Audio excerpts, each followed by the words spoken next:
The man was clearly just an inconspicuous old man in the prison, but the power he displayed the very next second instantly stunned even the special class prisoners in the prison, because the room overlord that even they could not defeat together was actually slain by the old man with a single sword strike. But what they did not know was that the old man before them was not an ordinary prisoner at all. In this prison, his strength ranked among the top 3. It turned out that in this vast universe, there existed a prison where all those imprisoned were non-human species. And this prison was the one that made all races across the universe tremble in fear, charisma solitude. The reason it was called solitude was because anyone sent here would remain imprisoned until death. But Ager could no longer remember exactly how many years he had been locked up.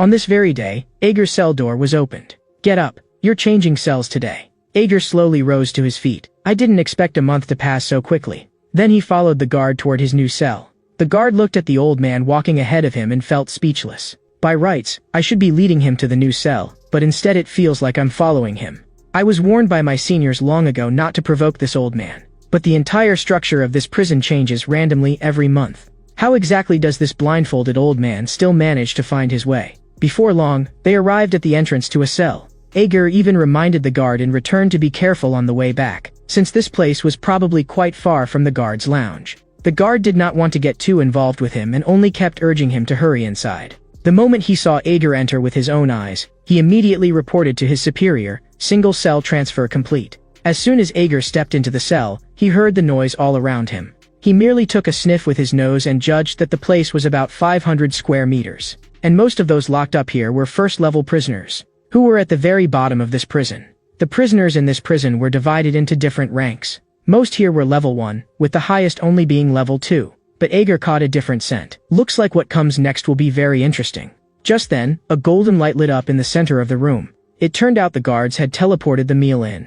Ager had indeed not eaten for a long time, and was just about to step forward and serve himself a bowl. But at that moment, a level 2 prisoner spoke up and ordered everyone to move aside. He had to eat this meal first. The crowd was angry but dared not speak. Among the crowd, a blond boy whispered to his older brother, "Brother, I'm hungry." He had just taken a step, wanting to ask for a bowl of porridge, when his body suddenly froze in place. At the same time, the level 2 prisoners also turned their gazes over. At that moment, everyone's eyes fell on Ager. "Old man, stop right there. There's no food for you here." Ager did not even furrow his brow, only telling them that even in a dump like this, they should learn to respect the elderly. "I only want one bowl. That will be enough." The curly-bearded man sneered, thinking Ager had gone mad. "There are rules here. If you're not one of the organization, then whether old or young, you're not qualified to eat." After saying that, he stepped forward, intending to drive Ager away directly. He grabbed Ager by the throat and mocked, "Your eyes are even wrapped in bandages? So you're a blind man." But in that very instant, he only felt the world spinning around him. With a light twist of his wrist, Ager directly wrenched his body around 180 degrees. Immediately after, the man drew a spike from behind his back, and with a casual slash, Ager destroyed his eyes on the spot. "Since you mocked me just now, you should pay the corresponding price." The older brother immediately shielded his younger brother behind him. He could tell now, this old man was not someone to be trifled with. The other prisoners were also filled with shock. They had not even seen clearly what had just happened. The level 2 prisoner merely glanced over indifferently. "Alright, this is a little interesting today." Then he ordered his subordinates, "Bring that old man to me." Ager merely sniffed lightly, and already had a clear idea in his mind. About 21 people were walking toward him. Meanwhile, the guard also went to his superior to report his work. The more he thought about that blindfolded prisoner, the more curious he became. What crime had he committed to be locked up alone for 30 days? Could it be that he killed another prisoner? His superior let out a disdainful sneer. "In here, thousands die every day. Just killing one insignificant prisoner could never earn such a heavy punishment. Every cell in this prison is packed with hundreds of prisoners. But what that blindfolded old man did is something even I find horrifying. He killed every single prisoner in one cell and left not a single survivor. You think that's impossible? But that is the truth." The guard felt a chill run down his spine. The people in that cell were in danger. At this moment, Ager was like a god of slaughter, massacring the level 2 prisoners. Wherever he went, every blow was fatal. The other prisoners watched with numb terror. Just what was the background of this old man? And in this prison, there was another even more interesting thing. More than 2 trillion prisoners were held here, and every person had a number tattooed on their neck in the order they entered the prison. The guard suddenly remembered, that old man seemed to be number 51. That meant, he was the 51st person to be sent in. In other words, he had already been inside when this prison was first established. He had been imprisoned by this place for a full 61 years. Meanwhile, those level 2 prisoners had already all been defeated by Ager. Ager only felt annoyed. He just wanted to drink some porridge, yet he had to smell such a heavy stench of blood. Seeing this scene, the boy's older brother was completely dumbfounded. He could never have imagined that a blindfolded old man could be this strong.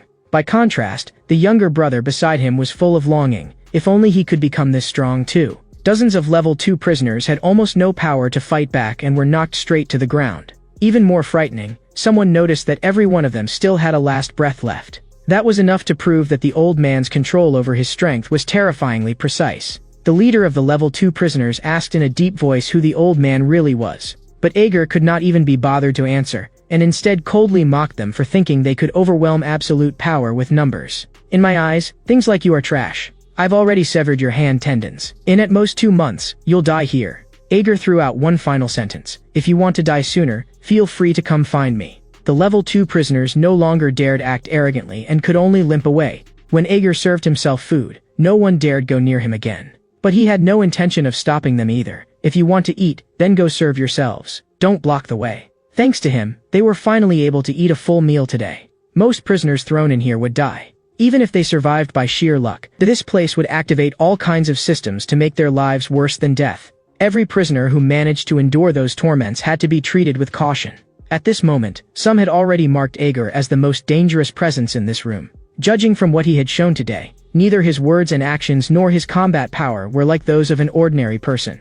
So the older brother raised his guard to the maximum, preparing to stay wary of Ager. No matter what happened next, he had to protect Zero by his side. But just then, his pupils suddenly contracted. At some unknown moment, Ager had already appeared behind him. You two are really interesting.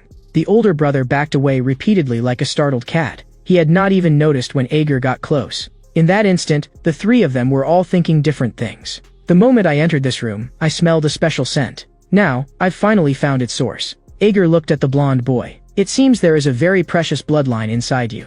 The older brother became furious on the spot and told Ager not to talk nonsense. But what he did not know was that no matter how much he tried to hide it, he could not escape Ager's nose. The older I get, the more I've seen. In the next second, the older brother burst out with his aura. I'm warning you, shut your mouth. If you dare tell anyone about this, you're dead.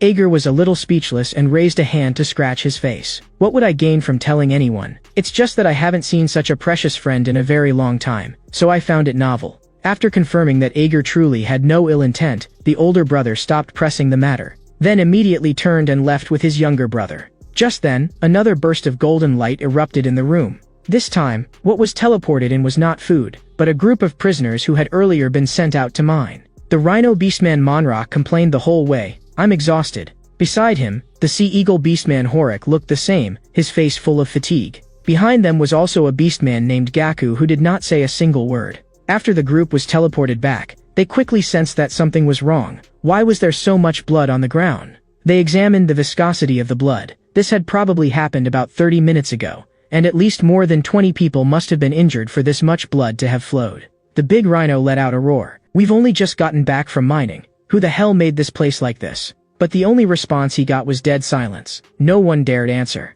Seeing that no one spoke, Ager slowly stood up. I'm the one you're looking for. Is there a problem? The big rhino narrowed his eyes. A newcomer came today? What's your name? My name is Ager. I did everything here. If you want to ask something, then say it directly. The big rhino was very displeased with Ager's expression. That condescending attitude was painful for him to look at. But the eagle beside the big rhino felt that something was wrong. He belonged to the eagle tribe, and his eyesight was terrifying.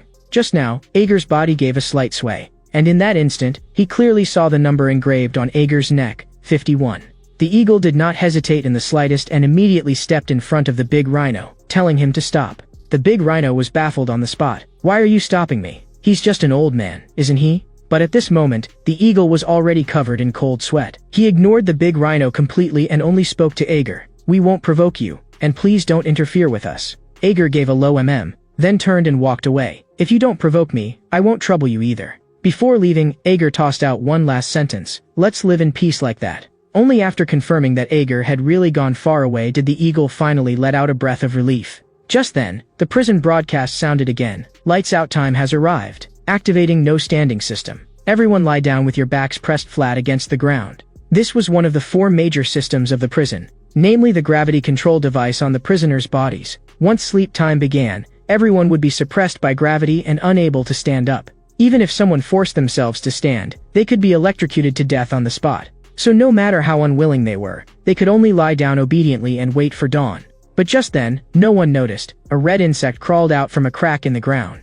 It silently climbed onto one prisoner's calf. Then it found a blood vessel beside one of the leg hairs and began sucking that prisoner's blood. Lying on the ground, the big rhino asked the eagle in a low voice, "Why did you stop me just now?" In the big rhino's eyes, Ager did not look all that strong. Had the eagle seen something? The eagle let out a long sigh and said only one sentence, "I saw it." But when he spoke his next sentence, his whole body was trembling.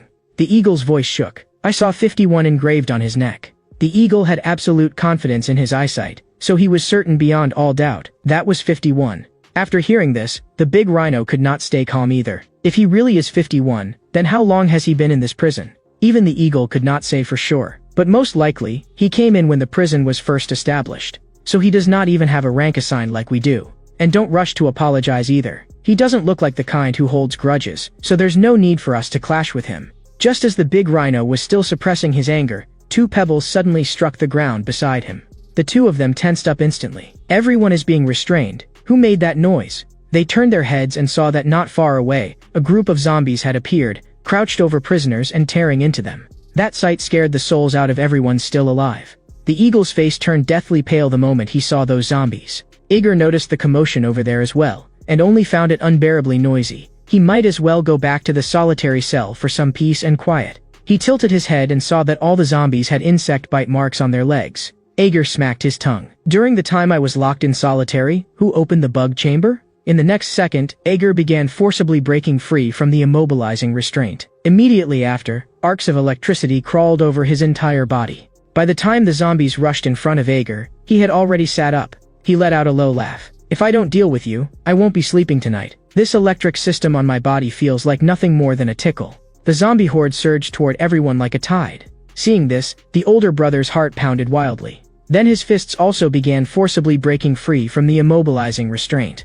He could not understand why so many zombies had suddenly appeared here. But there was no time to think about that now, and he immediately told Zero to climb onto the rock behind them. Then he gritted his teeth against the pain and forced himself to stand, while the electric system crazily subjected him to high-voltage shocks. The instant he stood up, the zombies lunged right in front of him, and the older brother's face began to change shape, while fur rapidly grew over his skin. "Come on, if you've got the guts, then come at me." In the next second, his clothes were torn apart by the expansion, his hands turned into beast claws, and his movements could no longer be suppressed. The charging zombies were shredded apart by a single swipe of his claws, instantly reduced to mangled pieces. On the other side, the big rhino also did everything he could to force himself upright and resist the zombies head-on. But their side was fighting with extreme difficulty and clearly could not hold on for much longer. And the more they fought, the more wrong it felt. These zombies were like an endless supply, and the more they killed, the more appeared. As beastmen, they could barely withstand the electric system, but the ordinary prisoners who could not endure the system had it much worse. They had only one ending, to be bitten, and then become new zombies. The more the big rhino fought, the more alarmed he became. Why could the zombies keep standing, completely unaffected by the electric system? Gritting his teeth, the eagle guessed, they were already dead, so the system had no effect on them. But looking at the densely packed horde before them, both of them began to panic. The zombies were closing in like a sea of people. No matter how strong they were, they would be worn to death alive. On top of that, the electric system was tormenting them to the brink of collapse, and they could hold out for at most 5 more minutes. The eagle immediately came up with a plan and prepared to brace himself against a rock for a while, at least to avoid falling. But at that very moment, the eagle saw the most terrifying sight. A figure wrapped in electric light streaked past, so fast that the naked eye could not catch it at all. Accompanied by one heavy step, Ager suddenly leapt up and went straight above the zombie horde. Though his eyes were blind, he could still sense everything here with perfect clarity. With a casual swing of the weapon in his hand, more than a dozen zombies fell instantly. The zombies' claws and fangs struck Ager's body, yet they could not hurt him at all. They could only be slaughtered by him one-sidedly. Ager's figure was like a bolt of lightning. After cutting down one group, he flashed to another. The bigger his movements became, the more frenzied the electric system grew. Its intensity even increased tenfold, yet it still could not suppress him in the slightest. The big rhino was completely dumbstruck. How could this old man be this strong? In less than a minute, Ager had actually cleared the entire area of zombies. Everyone stared fixedly at Ager, with the electric system restraining him, being that fast was something no one would believe if they were told. Yet Ager looked as if nothing had happened and said calmly, "It's good that you're still alive. Fortunately, you weren't bitten by bloodthirsty zombie fleas." With the crisis over, everyone collapsed onto the ground. After hearing Ager's explanation, they finally understood where the zombies had come from. So beastmen are already far stronger than ordinary prisoners to begin with, and after turning into zombies they become even harder to deal with, which is why he stepped in to save them. But at that moment, the beastman Gaku also turned into a zombie and slowly approached Ager. And Gaku was precisely the close friend of the eagle and the big rhino. The big rhino was so tense that his voice turned hoarse. "Sir, this guy is a beastman. Has he become a zombie too?" Ager sighed inwardly. He knew Gaku was their friend, but unfortunately, he had not been able to save him. In the next second, his figure moved, and with a swipe of his fingertips, he went straight for Gaku's neck. But the physical abilities of beastmen were stronger than those of ordinary races, and at the very last moment, Gaku forcibly stepped back and dodged it. Ager let out a low chuckle. A little trick, but beastmen really do react fast. The eagle only felt that this was absurd to the extreme. This old man could actually ignore the electric system and move as he pleased. Just what level had his strength reached? Even more terrifying, he could effortlessly evade Gaku's counterattack as well. The eagle could not understand why Ager's speed was so unbelievably fast. After failing to bring Ager down for so long, Gaku was clearly becoming more and more frenzied. With a roar, he directly began his beast transformation. Seeing this, cold sweat broke out on both the big rhino and the eagle. Once transformed, Gaku's combat power would surge dramatically, and his beast form was a canine man, specifically a Doberman, one of the fiercest of dogs. But Ager only said coldly, "Whether you transform or not, it makes no difference." In the next instant, Ager's figure flickered, and he first drove a kick into Gaku's lower abdomen. Then, using that brief opening, he circled behind Gaku. Ager's 5 fingers clamped down fiercely, his nails sinking directly into flesh, while his right leg locked around Gaku's neck, completely sealing his movements. With a flip of Ager's right hand, the spike dropped into his palm. Under the dazed stares of the big rhino and the eagle, he drove the spike viciously into the Doberman's neck. The eagle's body began trembling uncontrollably. His instincts were sounding a frantic alarm. If he wanted to survive in this prison, he had to follow the man before him. After dealing with Gaku, Ager shifted his gaze toward the two brothers' side. They were somehow still holding on. In the next second, he slammed the dog's head heavily onto the ground. The big rhino hurriedly asked Ager where he was going. Right now, he had no desire at all to leave Ager. This place was far too dangerous. But Ager did not answer and simply grabbed the spike and charged forward. His figure was as fast as a shadow, and in the blink of an eye he cut behind the zombies and began slaughtering them from the rear. In just a little over 10 seconds, he had cut down several more zombies. Seeing this, the blonde boy was so shocked that he lost his voice. Even the older brother was the same. Why was this old man this strong? At this moment, the prison cell had become Ager's personal slaughterhouse. The older brother's legs were nearly giving out from fright. He actually wiped out all the zombies over here. Just who exactly is this old man? 3 minutes later, the place had become completely quiet, and all the zombies had been dealt with. And the appearance of the zombies had been the work of the prison system from the start. All prisoners, stand up. Morning roll call will begin shortly. There had been a total of 94 people, of whom 80 were dead. Including Ager, 14 had survived. The other 13 stared at Ager in terror. If he had not intervened this time, they would have died long ago. At that moment, the prison system began replenishing the cell with more people. In the next instant, a flash of golden light appeared. A batch of prisoners was teleported in, and every face was filled with fear, because they were all newly arrived criminals, stepping into this prison for the first time. They had long heard of this place's horror across the universe, but only upon truly arriving did they realize they had still underestimated it. The moment they entered, they saw corpses all over the floor. The big rhino was too exhausted to stand and only wanted to catch his breath first. He had no strength left to care about the newcomers. After that, the prisoners scattered and found places to stay. And just like that, the morning roll call ended hastily. The bloodthirsty zombie flea would die on the spot after biting someone once. Now that all the infected zombies had been wiped out, the fleas should have been gone too. Just then, Ager's ear twitched slightly. He sniffed again, and a strange scent had mixed in. He immediately jumped down from above, preparing to leave this place.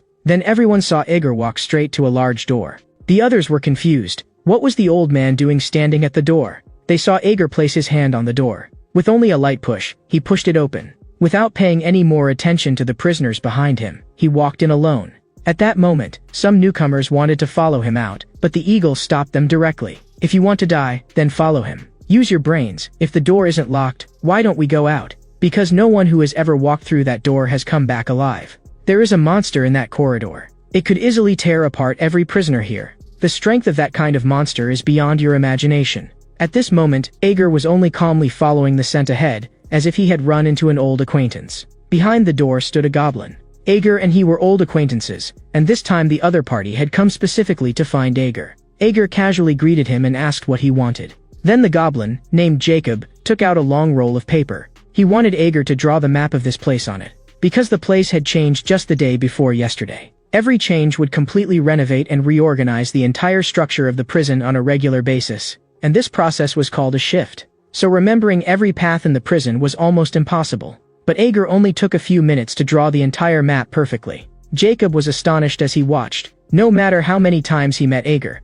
all he could do was marvel. This was absurd. To express his gratitude, he handed Ager some food he had collected. This was exactly what Ager wanted. It seemed Jacob understood him well and had prepared these things on purpose. Before Jacob left, he also threw Ager a piece of high-level intelligence. He said that today, a summoning would occur in the low-level prisoner area. After hearing this, Ager sighed in a low voice. Quite a few people were going to die again. With that said, he stood and prepared to leave. Contact me if you need anything. But Jacob had one more sentence. Have those guys been bothering you lately? Ager paused for a moment, then understood whom he meant. In this prison, the only ones who would dare provoke Ager were probably them. He told Jacob not to worry. Those guys had been very quiet lately. After returning to the room, Ager touched the doorframe and discovered the words good storage carved on it. So-called good storage should refer to that child. At the same time, he also understood, the warden had deliberately arranged for him to enter this cell. Perhaps, for him, that was a good thing. Meanwhile, the prisoners in the room were practically about to explode. They smelled an extremely rich aroma of meat. At that moment, Ager took out the meat Jacob had given him and spread it directly on the ground. As the smell of meat burst out, a group of newcomers immediately lunged forward to grab it. But in the next second, an attack slammed hard into them. The eagle had made a move. I advise you not to provoke him, or you will definitely regret it. The big rhino also let out a roar and forcibly cowed more than a dozen people into retreat. Do you want me to twist off your arms first, or your legs? These newcomers had never seen anything like this before, and on the spot they were so frightened that they scattered in all directions. Ager let out a low laugh. Thanks, Sparrow brother. But the other party corrected him coldly. I'm a sea eagle. Seeing the meat, the blonde-haired boy swallowed hard. He had not eaten something like this in far too long. Hearing their stomachs growling, Ager said flatly, come eat, while it's hot. After a full meal, they had finally eaten something decent. The eagle was very courteous and solemnly thanked Ager, also thanking him for saving them in last night's zombie battle. But Ager said, you're wrong. The eagle froze, not understanding what he had said wrong.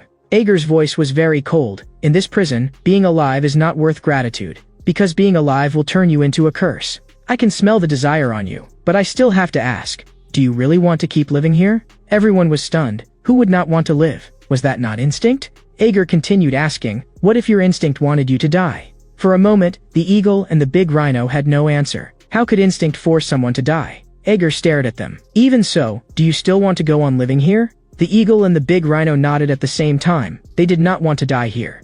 Zero also spoke up and said he wanted to live on, because he still had something he absolutely had to accomplish. After hearing that, Ager nodded in satisfaction. The agreed deadline is 66 years, and it's almost here. To achieve my goal, I need more companions. So Ager told them the intelligence Jacob had given him. All of you, get ready. A summoning will happen today. At the very moment his words fell, a burst of flame erupted from the center of the room. A two-headed, four-legged monster was forcibly summoned out. The moment it landed, it began spewing fire wildly. That thing was called a fire salamander. This scene left the prisoners with no time to react at all. And in the next second, some of them died directly in the sea of flames. Others reacted and tried to run, but were still caught and swallowed by the fire. Everyone felt that the fire salamander had gone mad. Was it trying to burn this whole place to ashes? The eagle hid behind a rock together with Ager and asked in a low voice, is this the summoning you were talking about? The flames were still spreading, and more people were dying. But Ager kept his voice low.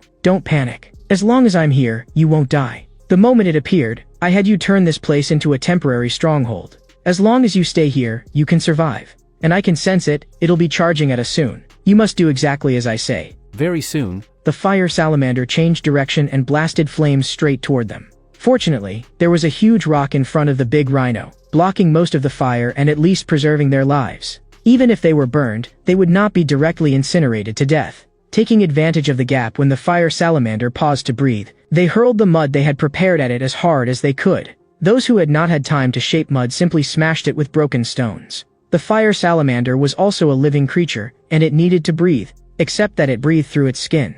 The eagle understood instantly. If mud covered its skin, it would have trouble breathing, its movements would slow, and its vision would also be obstructed. Only after reaching that point was it Aeger's turn to act. Aeger's figure flashed, so fast that even after images could not keep up, and he stabbed several bloody holes into the fire salamander in succession. In just 2 short minutes, he had completely killed the fire salamander. After the monster fell, the survivors finally dared to come out little by little from their hiding places. Just when they thought this summoning was about to end, another golden light lit up in the center of the cell. The moment Aeger heard that sound, his brows tightened instantly. This prison is determined to see us dead. It's actually summoning another fire salamander. Everyone was scared numb, because they knew very well their strength was nowhere near enough to defeat it. Immediately afterward, dozens of newly arrived prisoners were buried in the sea of flames. In truth, dealing with a fire salamander was not especially difficult, but preserving everyone's lives was almost impossible. The eagle asked Aeger in a low voice, "What do we do next?"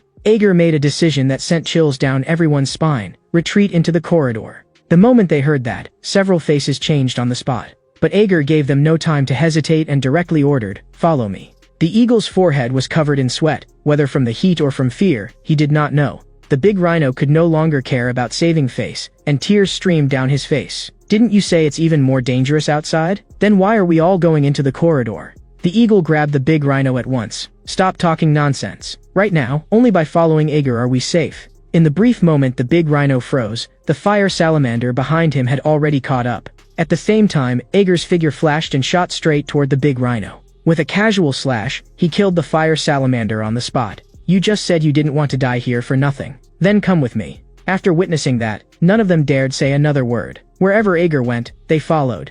They walked all the way deeper inside.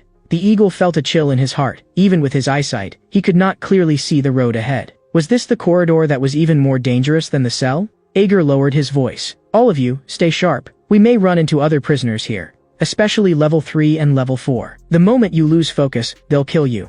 The eagle took the initiative to speak. "My eyesight is good. I'll watch the rear." Aeger nodded. "I'm leaving the back to you. Remember, absolutely do not fall behind."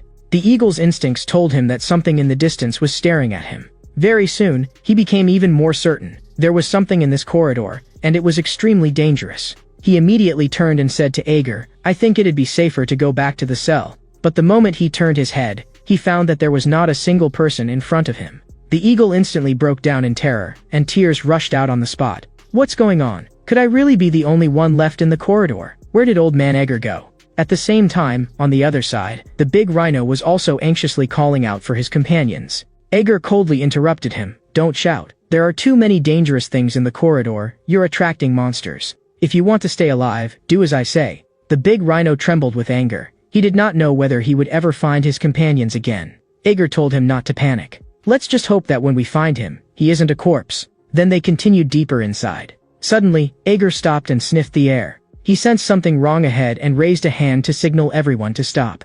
They carefully hid in the rear and looked downward. Below them was a monster whose hands were as sharp as scissors. Aeger knew it. It was strong enough to easily kill level 5 prisoners. It's called Head Cutter. It has a habit. It specializes in cutting off its enemies' heads. And it has a violent temper, so you'd better not let it see us. The fact that it's appeared here means there are no safe zones left here. By contrast, things on the eagle's side had gone terribly badly. In the corridor, he had actually run into an ogre. He immediately used his flight ability and tried to escape. But the ceiling here was too low, and the terrain too complicated. He simply could not fly free. At the very moment he thought he could get away, a giant hand suddenly grabbed him. The eagle was so terrified his soul nearly scattered. One more bite, and he would be eaten. Then came a loud boom, and a figure slammed heavily into the ogre's arm, forcibly rescuing the eagle. The one who saved him had the face of a wild boar. This boar was not very large in build, yet with one strike of his club he could smash an ogre to death. The eagle was so stunned he could not speak. He had killed 2 ogres in a single exchange.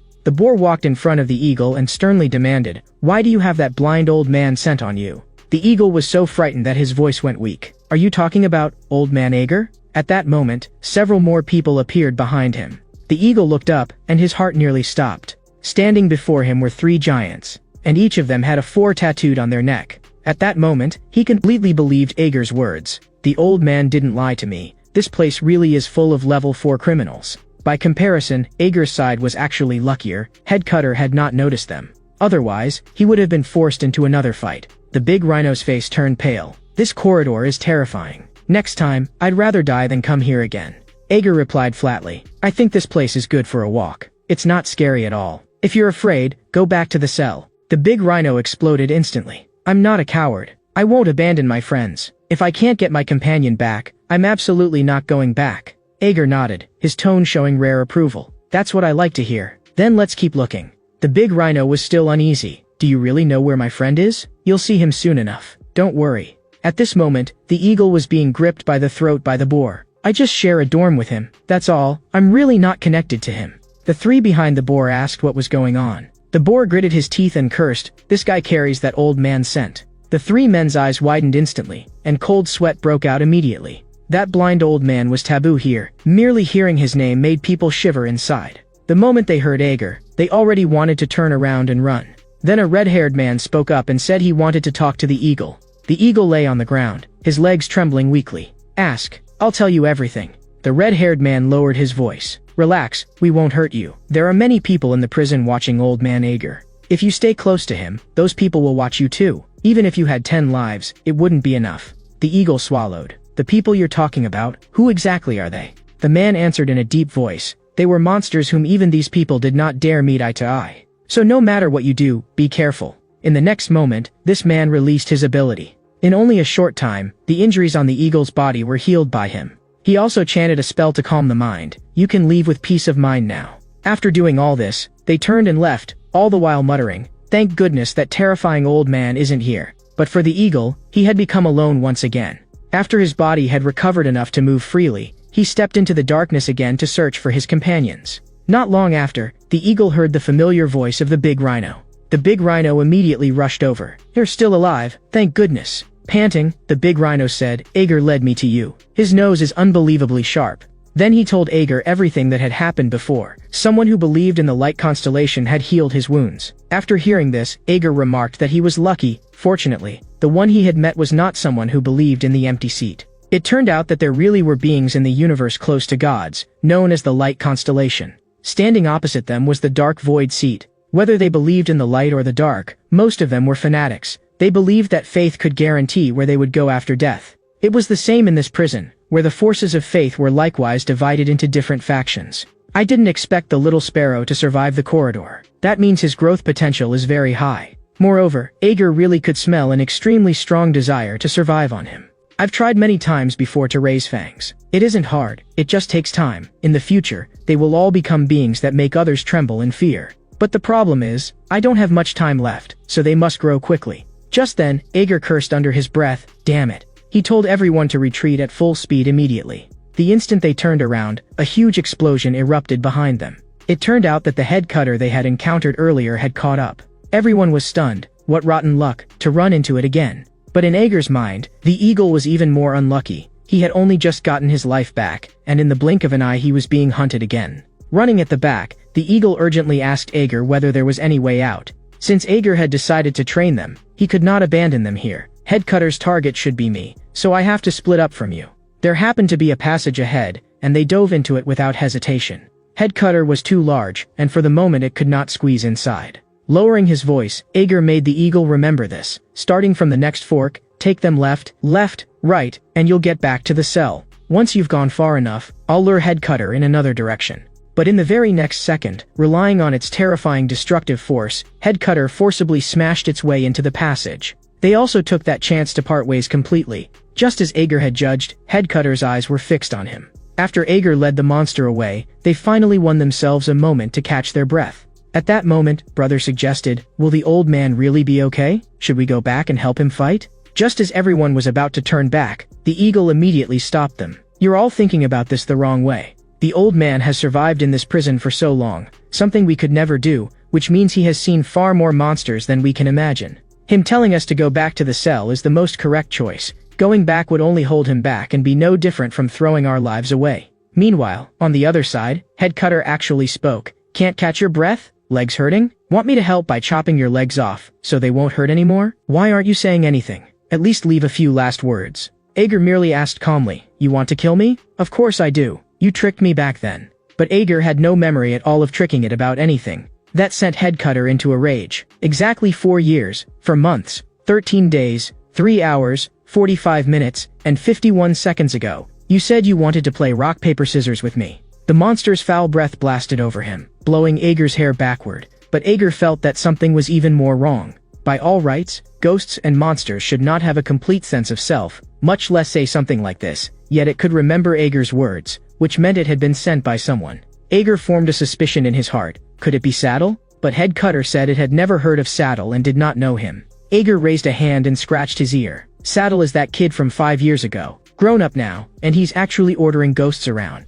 Headcutter let out a strange laugh. Old man, you really are impressive. How did you know it was me? That's not something easy to tell. Ager was almost amused in spite of himself. He was blind, so how could he possibly have seen it? He had only been testing it casually. Saddle, the necromancer who belonged to the demon worshippers. In the next second, Ager's aura suddenly exploded outward. 5 years, and you still don't understand? Compared with me, you're far too lacking. After saying that, he no longer restrained his killing intent. The instant that killing intent burst outward, even Headcutter instinctively felt a chill. The moment the hunt began, Headcutter was crushed before Ager like an ant underfoot. After killing Headcutter, Ager turned and regrouped with the eagle and the others. So they prepared to return to the cell together. But the instant they stepped back into the cell, Zero froze on the spot. Because everyone in the cell was dead. All that remained were charred corpses.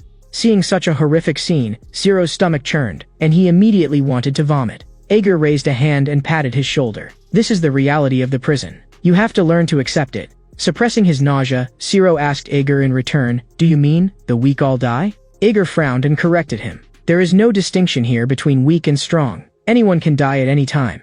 Hearing this, the eagle felt his heart tighten as he once again touched the true nature of this prison. This was a place where new people were constantly being thrown in every day, while people were also constantly dying. No matter how strong they were, any prisoner could suddenly disappear. The big rhino also understood the horror of this place even more clearly. Kill, dispose of, replenish, then kill again. That was how the system operated. Very soon, it was time for the head count. This round totals 95 people, of whom 90 died, with 5 survivors. Because this cell is now severely understaffed, the remaining personnel need to be reassigned to another cell. This notice made everyone's scalp go numb. The instant the golden light descended, Zero immediately wrapped himself tightly around Brother. At the same time, Ager also stood up. There's no time to explain. Listen carefully. After the cell change, you may be separated. Brother immediately pulled Zero into his arms. There was no way he could be separated from his younger brother. In the end, Ager threw out one final sentence. Remember, after the cell change there will be release and open if you're sent to the forest. Run toward the sea, remember that. They memorized his words, but they were completely unable to act. The intense dizziness also left them unable to speak. When Ager opened his eyes again, he was already indoors, so this was release, not open. He cursed under his breath. Damn it, had everyone really been split up? Those were all seedlings worth cultivating. Instead, Zero and Ager had been teleported to the same place. The warden's intention was obvious. Ager was not to think about anything else and should focus on managing this commodity. Zero was still shouting his brother's name. Maybe he's already run off somewhere else. Ager guessed that he would soon be meeting the warden, and before that happened, he had to sharpen this child as quickly as possible in exchange for what he wanted. After all, he did not have much time left and had to train usable helpers as quickly as possible to accomplish his goal. Ager told Zero not to run around. This cell was about 2,000 square meters, 4 times the size of the previous one. Judging by the sounds, there were about 300 criminals here. At that moment, the sound of a woman's footsteps slowly approached. This red-haired woman was called Rosna, the overlord of the cell. Rosna instructed the people behind her, bring that blonde-haired child over here. A prisoner immediately stepped forward, grabbed Zero, and dragged him over roughly. Zero was so frightened that his face turned deathly pale. He kept calling for Ager, but Ager stood where he was without the slightest reaction. Zero could not understand why he was pretending not to see. Zero panicked even more and struggled, telling the prisoner to let him go. Then he looked toward Rosna in front of him. That woman made people feel cold with just one glance, and he wanted nothing to do with getting close to her. In his extreme terror, Zero's face began to twitch, and he even started foaming at the mouth. The prisoner holding him froze. What's wrong with him? Why did he suddenly collapse and start convulsing? Rosna flew into a rage. Low-level trash, and you can't even handle something this simple. Aegir, however, watched with a calm face. He was finally about to see the true value of this commodity. At that moment, Ciro's face turned purple, and his body bent backward at a bizarre angle. The prisoner gave him a casual glance and discovered that this child seemed to have changed. Aegir was also waiting inwardly. Hurry up, show me what you've got. At this point, Ciro was no longer in a child's form, but had transformed into the shape of an adult beastman. Let me see just how much you're worth. Rosna burst out laughing. Interesting. When he gets desperate, he bites back. Raising him is definitely going to be fun. Bring him over here. The moment the order came down, the prisoner immediately shouted at Ciro, "Get over here now." But in the next second, Ciro charged at him instead. He swept a claw across, and the prisoner barely dodged. The prisoner's face darkened. He could not kill Ciro on the spot, so he could only suppress his anger and try to subdue him. But after several exchanges, he found that he actually could not suppress Ciro. Another prisoner cursed loudly. "What the hell are you doing? You can't even catch one little brat. Useless." As soon as he said that, his figure flashed, and he appeared behind Ciro almost as if teleporting, bringing his hand down hard on Ciro's head. After striking Ciro, he turned around and slapped the other prisoner across the face. Lady Rosna is watching. You can't even pin down a child, aren't you ashamed? At the same time, Aegir slowly stepped forward and stood directly in front of them. The two men were both confused and furious. You crazy old man think you can block our way too? Get lost. Aegir still did not move, and one of them raised a hand to teach him a lesson. It was as if a slice of time had been cut away. Before he could even strike, he had already been slammed to the ground by Aegir. The other prisoner saw this and instantly panicked. The same scene fell on him in the very next second. Aegir smashed down with one punch, so heavily that he had no time even to react. In just 3 seconds, everyone who had surrounded them was taken down by Aegir. Rosna narrowed her eyes, finding it amusing. Even an old man dared make trouble in front of her. Aegir paid her no attention at all and only looked at Ciro. Even if he awakened and lost control, he still couldn't beat a level 2 prisoner. But he's still this young, and his talent is already enough. As long as I teach him a little more, he can become something of value. I will train him personally. Behind him, Rosna became displeased. You may be old, but you've got some nerve. You hurt my people, and you still dare stand there so steadily? Aegir replied lightly that at his age, there truly was not much left to fear. Rosna's eyes turned cold, and she became serious. I'll tie up your hands and feet, then whip you until you beg for mercy. The whip in her hand cracked sharply through the air. At that very moment, a man's figure came rushing in from the distance at high speed. Rosna looked disgusted. You always make this much noise every time you show up. I saw them first, so don't interfere. This powerfully built man was called Magan, likewise one of the overlords of the cell. He stared at Rosna. Leave, while I'm still willing to speak nicely. If you don't leave, I'll start a war with you right here. Instead, Rosna grew excited. A war will come sooner or later. What difference does it make whether it starts earlier or later? I can start one anytime. Magan did not waste any more words either. Then let's start. After that, Magan's underlings slowly pressed forward. Rosna was startled. You old fox, you had your people surround this place first, and then came out to provoke me? If they really fought, both sides would only end up damaged, and Biken would profit from it, so Rosna decided to avoid battle for now. She turned and left, tossing out a final sentence that one day she would make Magan regret this. But Aegir did not know Magan, nor was his scent familiar. Why did you help me? Magan laughed loudly. You forgot? I'm Magan. A year ago in the forest, you saved my life. He also understood what kind of person Aegir was. Even if you forgot, I could never forget that day. To tell the truth, I can't remember anything at all. If it was in the forest, then it must have happened during open. Could it be that while I was hunting the natives, I saved you along the way? Magan dropped straight to his knees before Aegir. No matter how much time passes, the fact that you saved me will never change. Please allow me to follow you. Then he roared at the underlings behind him. What are you all standing there for? Come greet him. This man will be your boss from now on. In the next second, Aegir's ears were filled with a perfectly unified chorus. Greetings, boss. Aegir felt a bit of a headache. He had not heard anyone call him boss in many years. The scene shifted, and Sierra woke from a nightmare. But the moment he opened his eyes, he froze. Magan explained, this was cell number 4. The forces here were divided into 3 factions, and the one he led was Magan's Axe faction. That woman with the whip from earlier belonged to Rosna's faction. The last faction was the swordsman Bikan's faction. The leaders of all 3 factions were level 3 prisoners, keeping one another in check, so this place had maintained a delicate balance all along. Release was about to begin, and each faction had sent people to search around the cell. Magan said he had been here for 3 years, and it was only because Aegir had saved him back then that he had the chance to build his own faction. Ager told him not to apologize and instead said he should be thanked for bringing useful information. He wanted to rest now, so Magan tactfully withdrew and said he would get him something to eat. 3 minutes later, Magan brought over a plate of poisonous insects, yet Ager ate them as naturally as if it were nothing unusual. Ciro's eyes reddened. You didn't help me just now. Was it because I'm too weak and too useless? Ager paused when he heard that, realizing the child did not remember his brief awakening at all. Child, if I hadn't done anything about you just now, you wouldn't be by my side now. Ciro felt a pang in his heart, but also a bit of warmth. Without his brother, he could do nothing, and now he had instead become Ager's burden. Ager cut off his train of thought. Don't overthink it. You were wrong from the very beginning. Whether you're strong or not is not for you to decide. It's for your opponent to decide. I want you to survive in this prison. When you need help, I will help you. I will teach you how to drive away the darkness in your heart, and then become strong.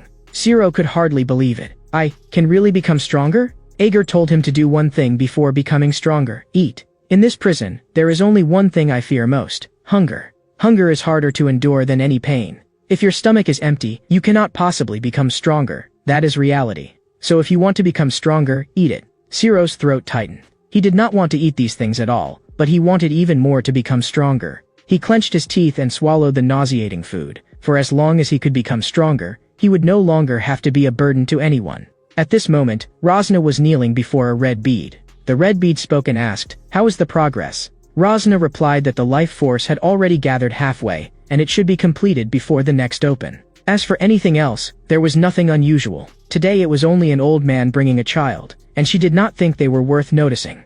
The moment the bead heard the words old man, it visibly trembled. Explain clearly about this old man. Rosna described Ager, long hair hanging loose, eyes wrapped in bandages. The bead trembled even more violently. Are you sure? After Rosna confirmed it, the bead immediately manifested. I'm going there right now. Rosna was shocked and quickly declared that she would capture the old man before the other side arrived. The bead laughed. You think you're worthy of laying a hand on him? But after thinking for a moment, it decided not to reveal the old man's identity. Since you're so confident, then go kill him. Rosna stood up and said she would use the authority bestowed by the bead to kill the old man. Rosna's aura surged sharply. I will definitely deliver the prey you want right before you.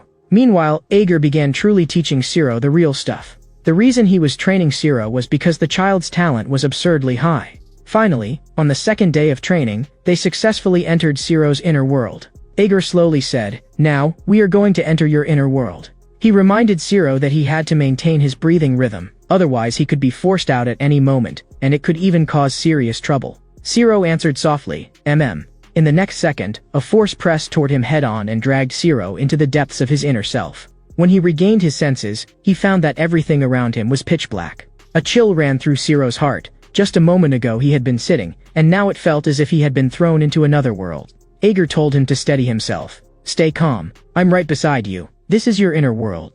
Ager told him that there was only one thing he needed to do, understand the darkness here, and only then could he become stronger. Ciro took one step forward. The instant his foot touched the ground, a ring of colored light spread across the floor. In the next second, memories from Ciro's childhood surfaced. He saw his parents standing before him, and tears instantly welled up in his eyes. Ager's heart sank, and he immediately shouted to stop him. Stop. Don't look at the ground anymore. Ager made him listen carefully. Keep your breathing steady. Do not let it fall into disorder, otherwise you will be forcibly ejected, and something may even go wrong. Ciro could also feel his mind beginning to blur. If this continued, it really would not work. After a while longer, Ciro suddenly opened his eyes and forcibly withdrew from his inner world. And the scenes he had just seen were all the darkness of his inner world. You must learn to face your own darkness. That is the foundation of your becoming stronger. Ager made him remember that the bloodline inside him was his strongest weapon. Ciro looked at his own arm in disbelief. He had never seen himself in this kind of state before. Soon, Ciro's stomach began to growl. It was time for his meal. Not long after, Magan brought over today's food. Ciro sharply noticed that every time he ate, the uncles across from him showed expressions of disgust. It seemed he was eating into their share of the rations. At the same time, Rosna actually came looking for them and called Magan out to deliver the goods. Magan stared at Rosna with obvious disgust. Don't stand in front of me shouting like I owe you something.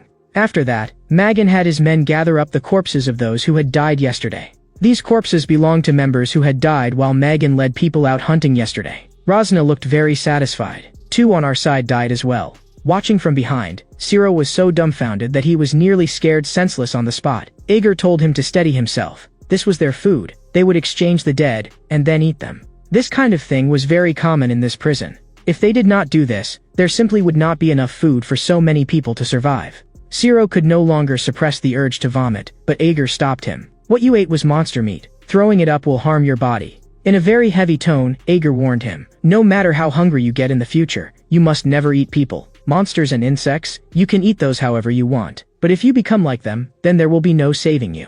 3 minutes later, the third overlord of the cell appeared. The moment Magan saw him, he stepped forward and asked how today's harvest had gone. But unexpectedly, Beacon had no intention of sharing the spoils with Magan at all. Magan could only apologize to Ager in a low voice. He isn't willing to share the spoils, so today we'll have much less food. And Beacon least wants to see conflict break out in this room, because he wants to turn everyone into his subordinates. At this moment, Beacon wanted to speak with Ager alone, but Zero could smell a very strong odor on Beacon. That smell was the smell of blood. Ager told Zero to go back first while he talked with Beacon himself. After that, Zero was guarded by 2 underlings, both of whom looked displeased. While others were dividing up food, they had to watch a child.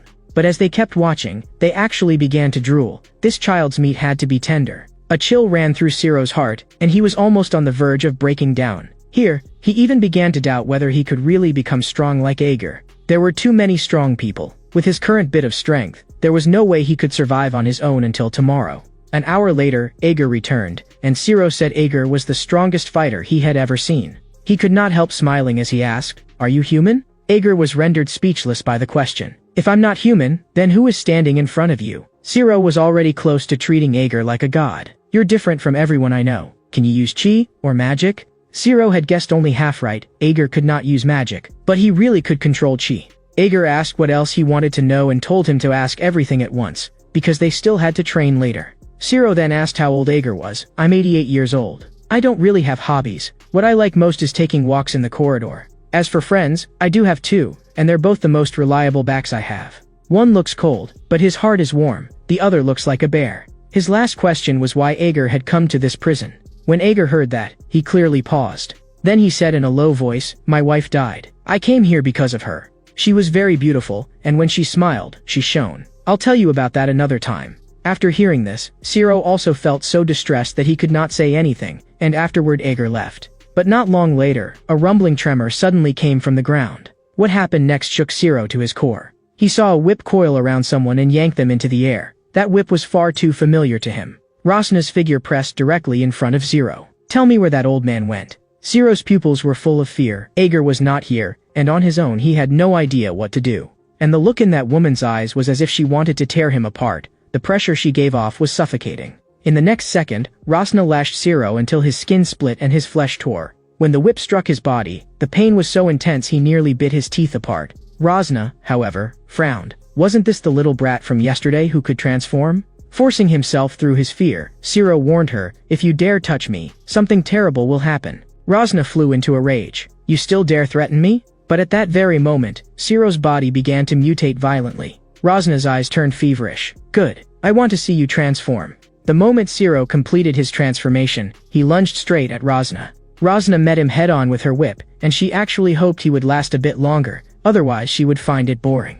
But Zero was too young and only knew how to fight on animal instinct. Rosna easily dodged his attacks, then looped the whip around his ankle in one swift motion. With a twist of her wrist, Zero was flung away. In a single exchange, Zero was smashed flat onto the ground. Rosna laughed loudly. "Nice little dog. I'll keep you for now. Stay obediently by my side. Next, we'll see how that old man chooses." Meanwhile, Ager was eating with the 2 major overlords of the cell. Becan's expression was grave. "You're old man Ager, aren't you? I have a question for you." He thought Ager was very unusual, especially because there was no rank mark on his neck, and he wanted to know why. Ager said that he had entered the prison when it was first established, and at that time there had been no rank divisions at all. Magan laughed loudly. "The fact that the old man has lived this long already proves he's strong. And during open, he even saved me in the forest." The 3 of them fell briefly silent. Becan was deeply shaken. This was the first time he had ever seen a prisoner without a branded rank. Becan was also someone who respected strength,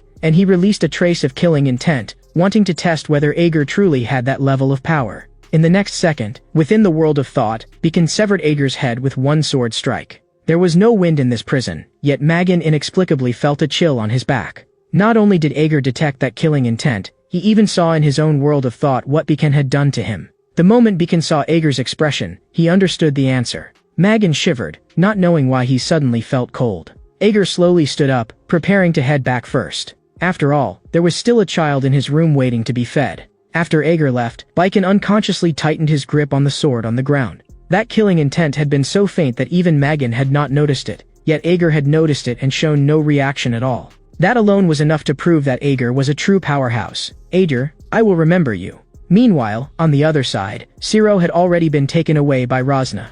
Rosna was full of excitement. This newly snatched pet suited her taste perfectly. She wanted to see how long Ciro could endure under her torment. Ciro's heart ached with pain and regret. If he had known he would be beaten this badly, he should have obediently become a pet from the start. At least he would not die, and there would still be a chance to reunite with his brother. At this moment, a subordinate ran over to report, "The old man you were looking for is right in front of their territory." A flash of joy rose in Ciro's heart. Ager must have come to save him. But the subordinate's face was pale. That old man didn't come alone. There are many people following behind him, and those people only listened to him. Soon, both sides confronted each other in front of the main gate. When Rosna came out and looked, even she was a little astonished. She had only tied up a pet, yet it had drawn so many people. She immediately showed disdain. One of the mighty overlords of the cell is actually currying favor with an old man? Aren't you ashamed to let that get out? Magan instantly burst into curses. "You crazy woman, how dare you spout nonsense in front of my benefactor?" Ager raised a hand to stop Magan, telling him not to waste words, and spoke directly to Rosna. "Release my friend." But Rosna was not swayed at all. "I caught him, so he's mine. Who told you not to protect him well enough? In this prison, it's hard to find another gem this cute. So no matter what you say, I will not let that child go." Ager found her laughable. She had no idea what that child truly meant. "If you keep him by your side, the only end waiting for you is death." Rosna did not believe him. In her eyes, this was nothing but bluffing.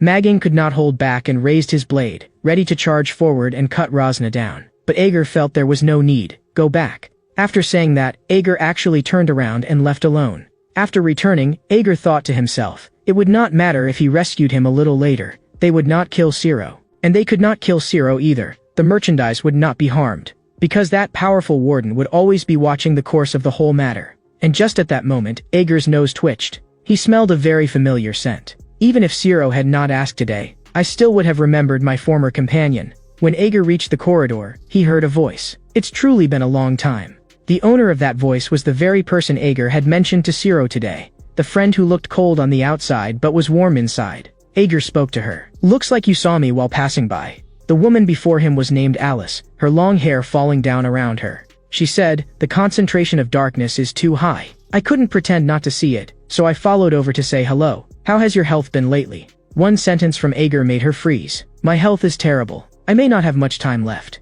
Hearing this, Alice decided to help Ager clear out the prisoners in the cell. She sensed that several servants of demon worshippers were mixed in there. But Ager refused. The merchandise she had to protect was still inside. "If you clean it out, he will die too. So go find your sister, and give her my regards while you're at it." Hearing that, Alice let out a light laugh. "I'll pass it on." Alice's footsteps seemed as if she were stepping on air. In the next second, she suddenly embraced Ager. "If you need anything, just tell her at any time. You are their benefactor." The moment those words fell, she disappeared. Ager sneered inwardly. "No matter how useless I may become, it still won't come to the point where I need a child to help me." Then he pushed open the cell door. "Looks like I really am old. In the past, I would only solve problems head-on, but now it's different." The moment Ager stepped into the room, he triggered the no-standing system. Lightning began to restrict his movements, but to him it posed no threat at all. Looking at the prisoners lying on the ground, Ager slowly drew out his weapon. "Today I'll make these disobedient people remember this. If reason won't work, then I'll go around the rules, kill everyone, then take the merchandise away." Not long after, a subordinate hurriedly woke Rosna up.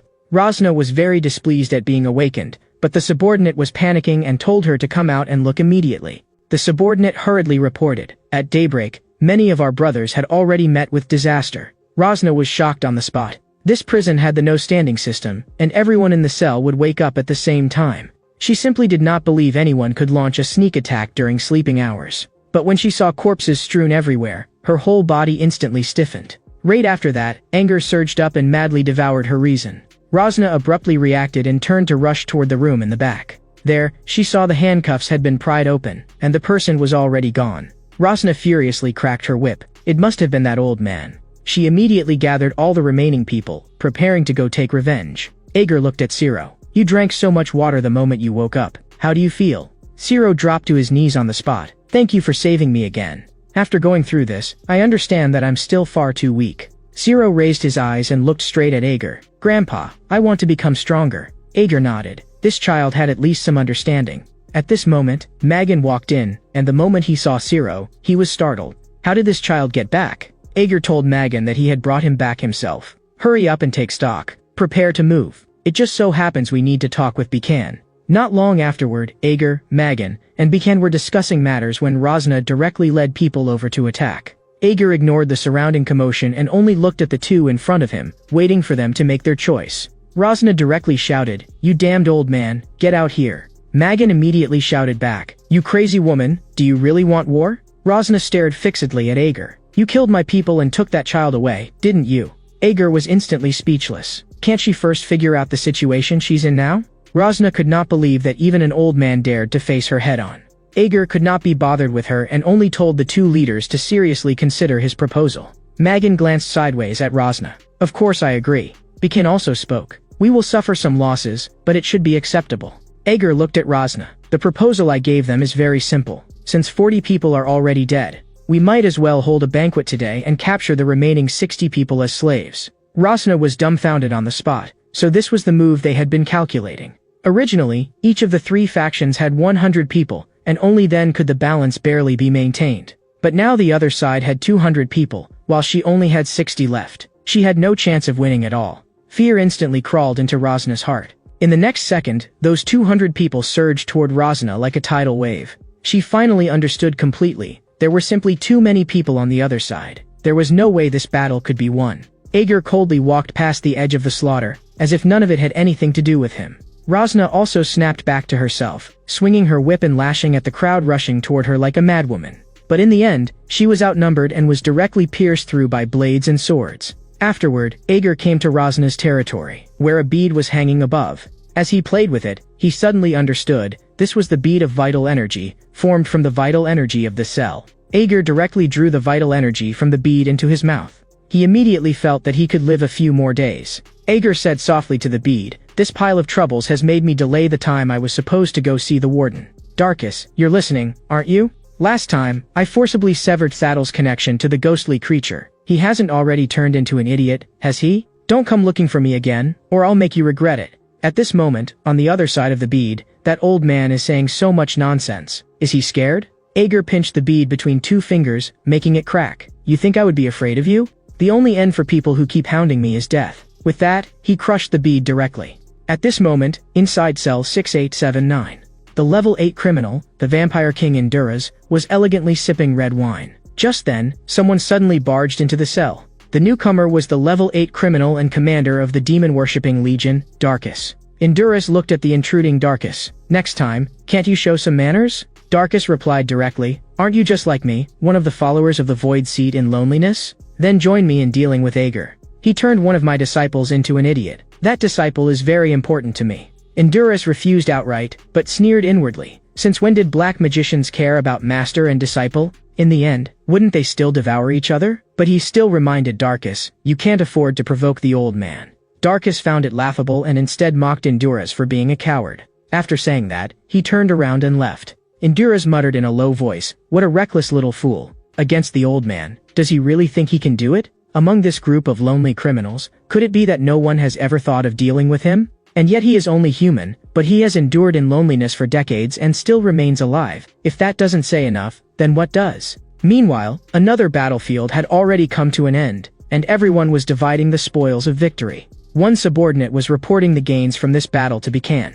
Bikan looked at the old man. He had both the mind to lay plans and the decisiveness to bring down the blade. He then spoke and asked whether the old man would be willing to join his faction. Ager politely refused. Bikan did not understand. Why? Ager told him that he was old and no longer suited for fighting and killing. Magan laughed. "Old man, so you still want to come over to my side after all?" But Ager said he had no interest, only that he had been busy taking care of a child lately. The two of them were stunned on the spot. In prison, taking care of a child? A few days passed like this, and Ager told Zero, it was time to enter his inner world again. Zero asked in confusion why, and Ager only replied, "If you want to find the path that suits you, you must do this." Then he told Zero to sit still. "We're starting." In just a moment, Zero arrived in his inner world once again. Ager's voice rang out. "How many times has it been since you came in here? Today, try walking farther forward." Zero was actually very puzzled. He had always thought Ager would teach him combat techniques, but Ager kept making him train by entering his inner world. Beneath his feet, those memories he least wanted to recall kept appearing. Those memories were things he would rather be beaten and wounded than touch again. But he knew there had to be a reason his grandpa was making him do this. At that moment, Zero reached the cliff at the end and asked Ager what he should do next. But Ager told him to keep walking forward, and Zero froze on the spot. Ager said coldly, "If you want to become stronger, then walk forward." Sweat covered Zero's face, and fear weighed on him. But he had to become stronger. With trembling steps, he walked toward the cliff. Step by step, until his foot stepped into empty air. At that moment, Ager warned him, "If someone talks to you, do not answer no matter what." After that, Ager's voice completely disappeared from Zero's mind. Right after that, a voice came from beneath Zero's feet and drilled into his ears. Zero kept his mouth tightly shut, not daring to make a sound, but the whispering at his ear kept pressing him with questions. "Can't you hear me? Or are you running away again?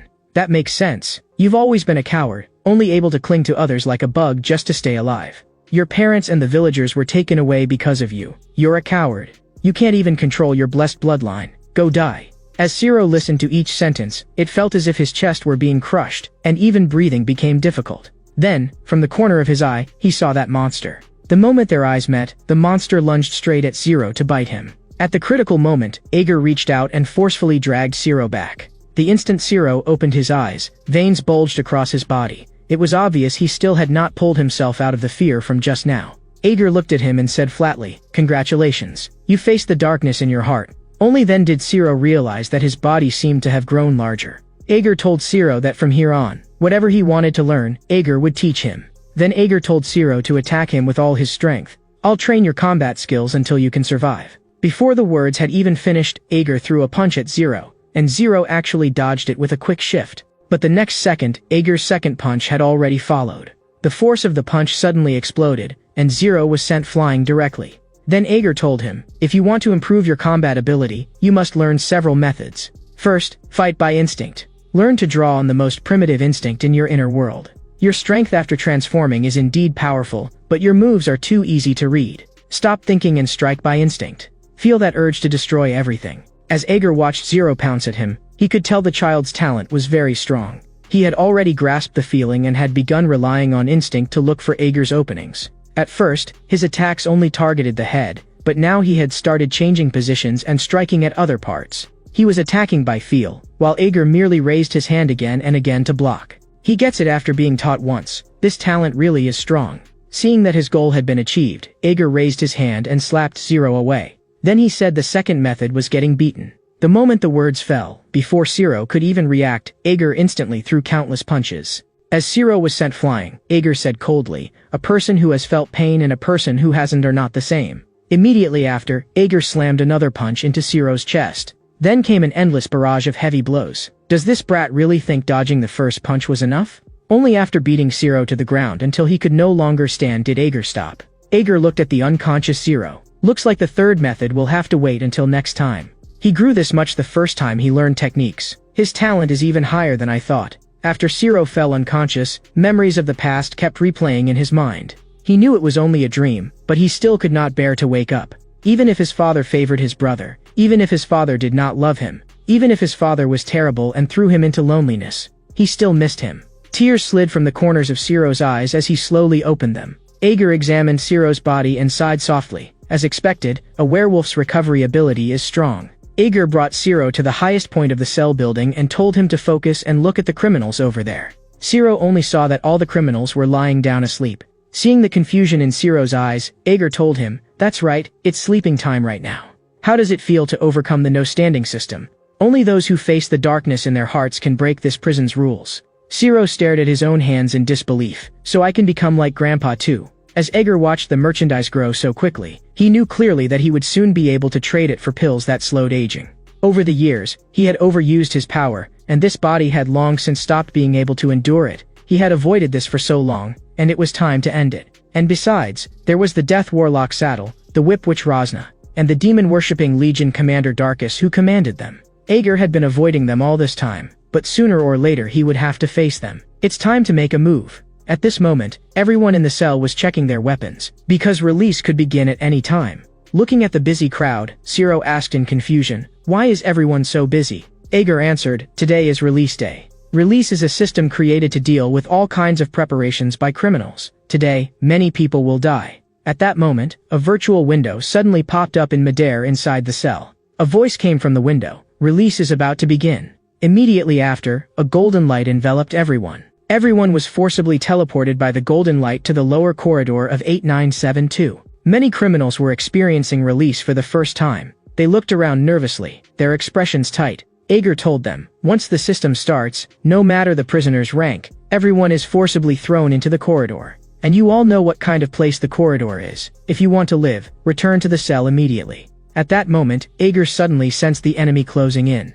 Zero hurriedly turned back and saw a densely packed goblin army charging toward them. Cold sweat instantly broke out on Zero. This number was way too outrageous. But Ager told him to get ready. Today, he would stack up enough real combat experience through release. At that moment, the other prisoners also discovered the goblins, and Zero directly transformed into a beastman. Holding his awl, Ager said to Zero, "Fight with everything you have. If you don't want to die, don't stop." At this moment, the prisoners had already begun fighting fiercely against the goblin army. A single goblin was not strong, but their numbers were enough to suffocate people. Zero swung his claws wildly through the goblin horde, sending blood and flesh flying. But he suddenly stopped. Standing before him was a small goblin, and for an instant Zero felt pity. In the next second, the goblins beside it launched a direct sneak attack, and blades stabbed into Zero's chest like raindrops. That small goblin raised its head and revealed a cruel smile. Zero immediately understood. He had been tricked. At that moment, Ager's figure flashed past, and in the next second those goblins had already been cut into two. Ager told Zero, "In battle, you must never hesitate. What you need to learn now is to turn killing into a habit. In loneliness, if you do not kill, others will kill you. Do not go soft." Zero clenched his teeth as he looked at the continuing tide of goblins charging at him, and nothing remained in his heart but anger. His claws rose and he slaughtered madly among them. Ager said to Zero, "Here, the gap in combat power between one rank and the next is more than tenfold. So no matter how many enemies there are, you have no need to be afraid. Goblins are so weak they don't even qualify for a rank. They're only fit to be stepping stones for your growth." Before long, goblin corpses were densely strewn all around them. After the goblins were cleared out, the gate at the end of the corridor slowly opened. Several branching paths appeared behind the gate, and Ager asked them which route they planned to take. Magan preferred the main road, where enemies would be easier to defend against if they appeared. Biken, however, insisted on taking the side path. Watching them argue, Ager immediately sensed that something was wrong. These two were acting. He said quietly to Zero, "The moment I run, follow me immediately." In the next second, Ager directly charged into the side passage and sprinted, and Zero followed him closely. Magan and Biken had not expected Ager to suddenly withdraw, and they froze where they stood. Only when Zero was almost out of breath from running did Ager stop. Zero asked Ager, "Grandpa, why are we running?" Ager told him, "The more people there are, the easier it is to become a target." The safest way to handle release was to return to the cell in groups, yet they wanted to take everyone together. That was far too suspicious, and despite this being their first time experiencing release, they were not afraid at all. Zero asked curiously, "Is it because there's someone backing them?" Ager sighed, "Even a child could see it." At that moment, a series of footsteps reached their ears. Biken came over with his men, his tone cold. "I didn't expect him to come looking for us personally." Ager asked, "Where's Magan?" Biken replied, "We split up. We couldn't agree, so we each went back to the cell on our own." Ager exposed him directly. "Your acting is too poor. Stop pretending. The first time the three of us sat together, I already saw through your identities. You've gotten so used to drinking blood, so the one you follow is the Vampire King Enduras, right?" Since he had been exposed, Biken stopped pretending as well. "My Lord Count asked me to politely invite you over for a visit." Ager refused on the spot, and Biken revealed a savage smile when he heard that. He drew his blade, intending to make Ager go see his master lying down. Only then did Zero realize what had happened. No wonder the pressure had grown heavier the closer they came, and the bloody smell on Biken was so strong it stung the nose. So he was actually a vampire. Then Ager directly activated Beastman transformation. Biken suddenly understood. "No wonder you always keep this little brat with you. So he's a werewolf." But Ager said he was wrong. Zero's brother was obviously a werewolf, but Zero's bloodline was different. His identity was that of a pureblood werewolf, a lycanthrope. Even Ager had not expected him to grow this fast. As expected, he's very talented. He then said to Zero, "Leave the little underlings to me." Zero answered and charged straight at Bikan. Bikan grinned viciously. "You really dare rush me?" But unexpectedly, after several exchanges, they were actually evenly matched. Meanwhile, on Ager's side, a single strike swept away a whole group of underlings. When he charged toward the remaining underlings, he directly cut open his palm. Fresh blood splashed over the heads of the other prisoners. The moment they smelled that sweet, bloody scent, they immediately started fighting over it like madmen. Taking advantage of their loss of control, Ager harvested lives wildly. The moment Bikan saw this, he instantly realized things had gone bad. He suddenly exerted force and kicked Zero flying away. Bikan sniffed the sweetness in the air and finally understood why the Count wanted Ager. He could not understand it. How could an old man's blood smell that good? A vampire's instincts were roaring. Kill Ager, taste the blood immediately. But the Zero in front of him had become his biggest problem. Bikan rushed at Zero with his blade. He wanted to get rid of this eyesore first. Relying on his abundant combat experience, Bikan found an opening after several moves, and slashed Zero across the shoulder with one strike. But Bikan's pupils suddenly shrank. Zero's flesh and blood on his arm were writhing and reforming. It healed within moments, but the pain made Zero's fury explode completely. Taking advantage of Bikan's moment of shock, Zero blasted him away with one punch. Bikan crossed both arms to block the blow, but a chill rose in his heart. This child was improving far too quickly. But in the next second, an awl suddenly pierced straight through Bikan's chest. Ager coldly yanked it back out, and Bikan was gravely wounded on the spot. He had never imagined that in such a short time, Ager had already slaughtered all of his subordinates cleanly. Blood sprayed wildly from Bikan's body slowly dropped to its knees. As Zero watched Bikan fall, he could not quite describe what he was feeling. 3 weeks ago, he had still just been a child barely surviving behind his brother, utterly powerless against anyone. But now, he could already stand on his own, so this was what it felt like to fight and kill people. At that moment, Zero released his transformation, and Ager gave him rare praise. "You've got a bit of strength now." Zero struggled to strip clothes off a prisoner's body, and Ager urged him to hurry. They had already delayed too long. At this moment, on the vampire count's side, several maids were apologizing to their lord because release had prevented them from returning in time. But the vampire Endurus narrowed his eyes. He clearly felt that his mental link with Bikan had been severed. That waste was not even worth counting as level 3, so he normally did not care. But by coincidence, Ager had been assigned to that waste's territory. He was thinking, when would he finally be able to sit down and have tea with Ager? Meanwhile, in another corridor, 3 figures stood beside a huge ogre. The one leading them was none other than the level 2 beastman Horak and his group. After tempering themselves through this release, they were already able to join forces to defeat a medium-sized ogre. But in their hearts, they were still thinking about Ager and Zero. Lucas knew very well, as long as Zero was with Ager, he had to still be alive. On the other side, while Ager and Zero were making their way back to the cell, they were being attacked the entire way. After dealing with another wave, Zero asked Ager, "Who exactly are these people?" Ager told him, "They were one of the organizations in loneliness, the black magicians of the demon worshippers. They should be hunting me down. I have a very bad relationship with their leader." Halfway along the road, Ager smelled another sharp, foul odor. Even Zero noticed that something was wrong, and Ager said directly, "We've probably run into a ghostly creature again." Ager looked at the ugly thing, called out its name, Osu, and told Zero to deal with it. "It's a strong enemy, but for the current you, it shouldn't be difficult." Ursu looked strong, but Zero believed Grandpa would not lie to him. He transformed on the spot and charged forward, throwing a punch at the monster's head, and unexpectedly knocked it down with a single blow. Zero immediately felt, "I can win." But in the next second, Zero was smashed hard into the ground by the ghostly creature. When prisoners encountered ghostly creatures in the corridor, there were many ways to die. Maybe their combat power was insufficient, but usually that was not the truly fatal part, because ghostly creatures released dark aura, and the essence of that thing was fear. And ghostly creatures were basically all level 4 or above, not to mention levels 1 and 2. Even level 3 would be affected, unless you could face the darkness in your own heart. Zero fought Usu back and forth, but still could not finish it off, because Zero did not yet have an innate ability. Just then, layers of ice swept toward Usu. The moment Ager saw that, he knew she had arrived, so he asked, "You've seen your sister?" "I have, and I also delivered your regards to her, and she was very happy." With a casual strike of her hand, the powerful ghostly creature was instantly frozen into an ice statue. Ager could even more clearly feel how strong this girl was. She seemed to have broken through again. Her ice ability was absolutely enough to rank among the top 30 in this prison.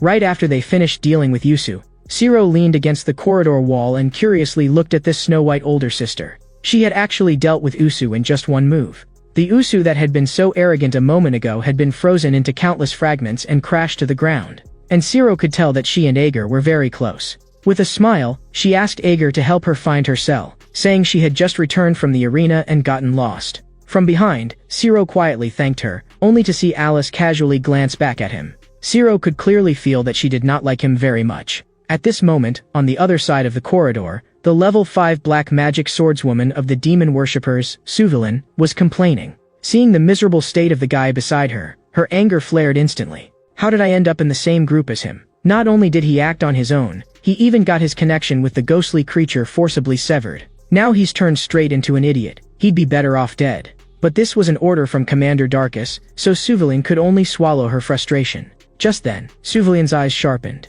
She sensed that the subordinates connected to her nearby were dying one after another. The target had probably been found.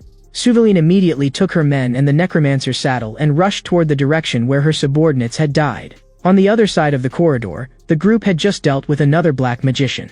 Alice said to Ager, it looked like they had planned this in advance, gathering together the moment release began. Zero watched how familiar Ager and Alice were with each other, then gathered his courage and asked, Big sister, when did you and Grandpa meet? Were you this strong from the very beginning? Looking at the restless look in the boy's eyes, Alice felt that he had been paying attention to her all along.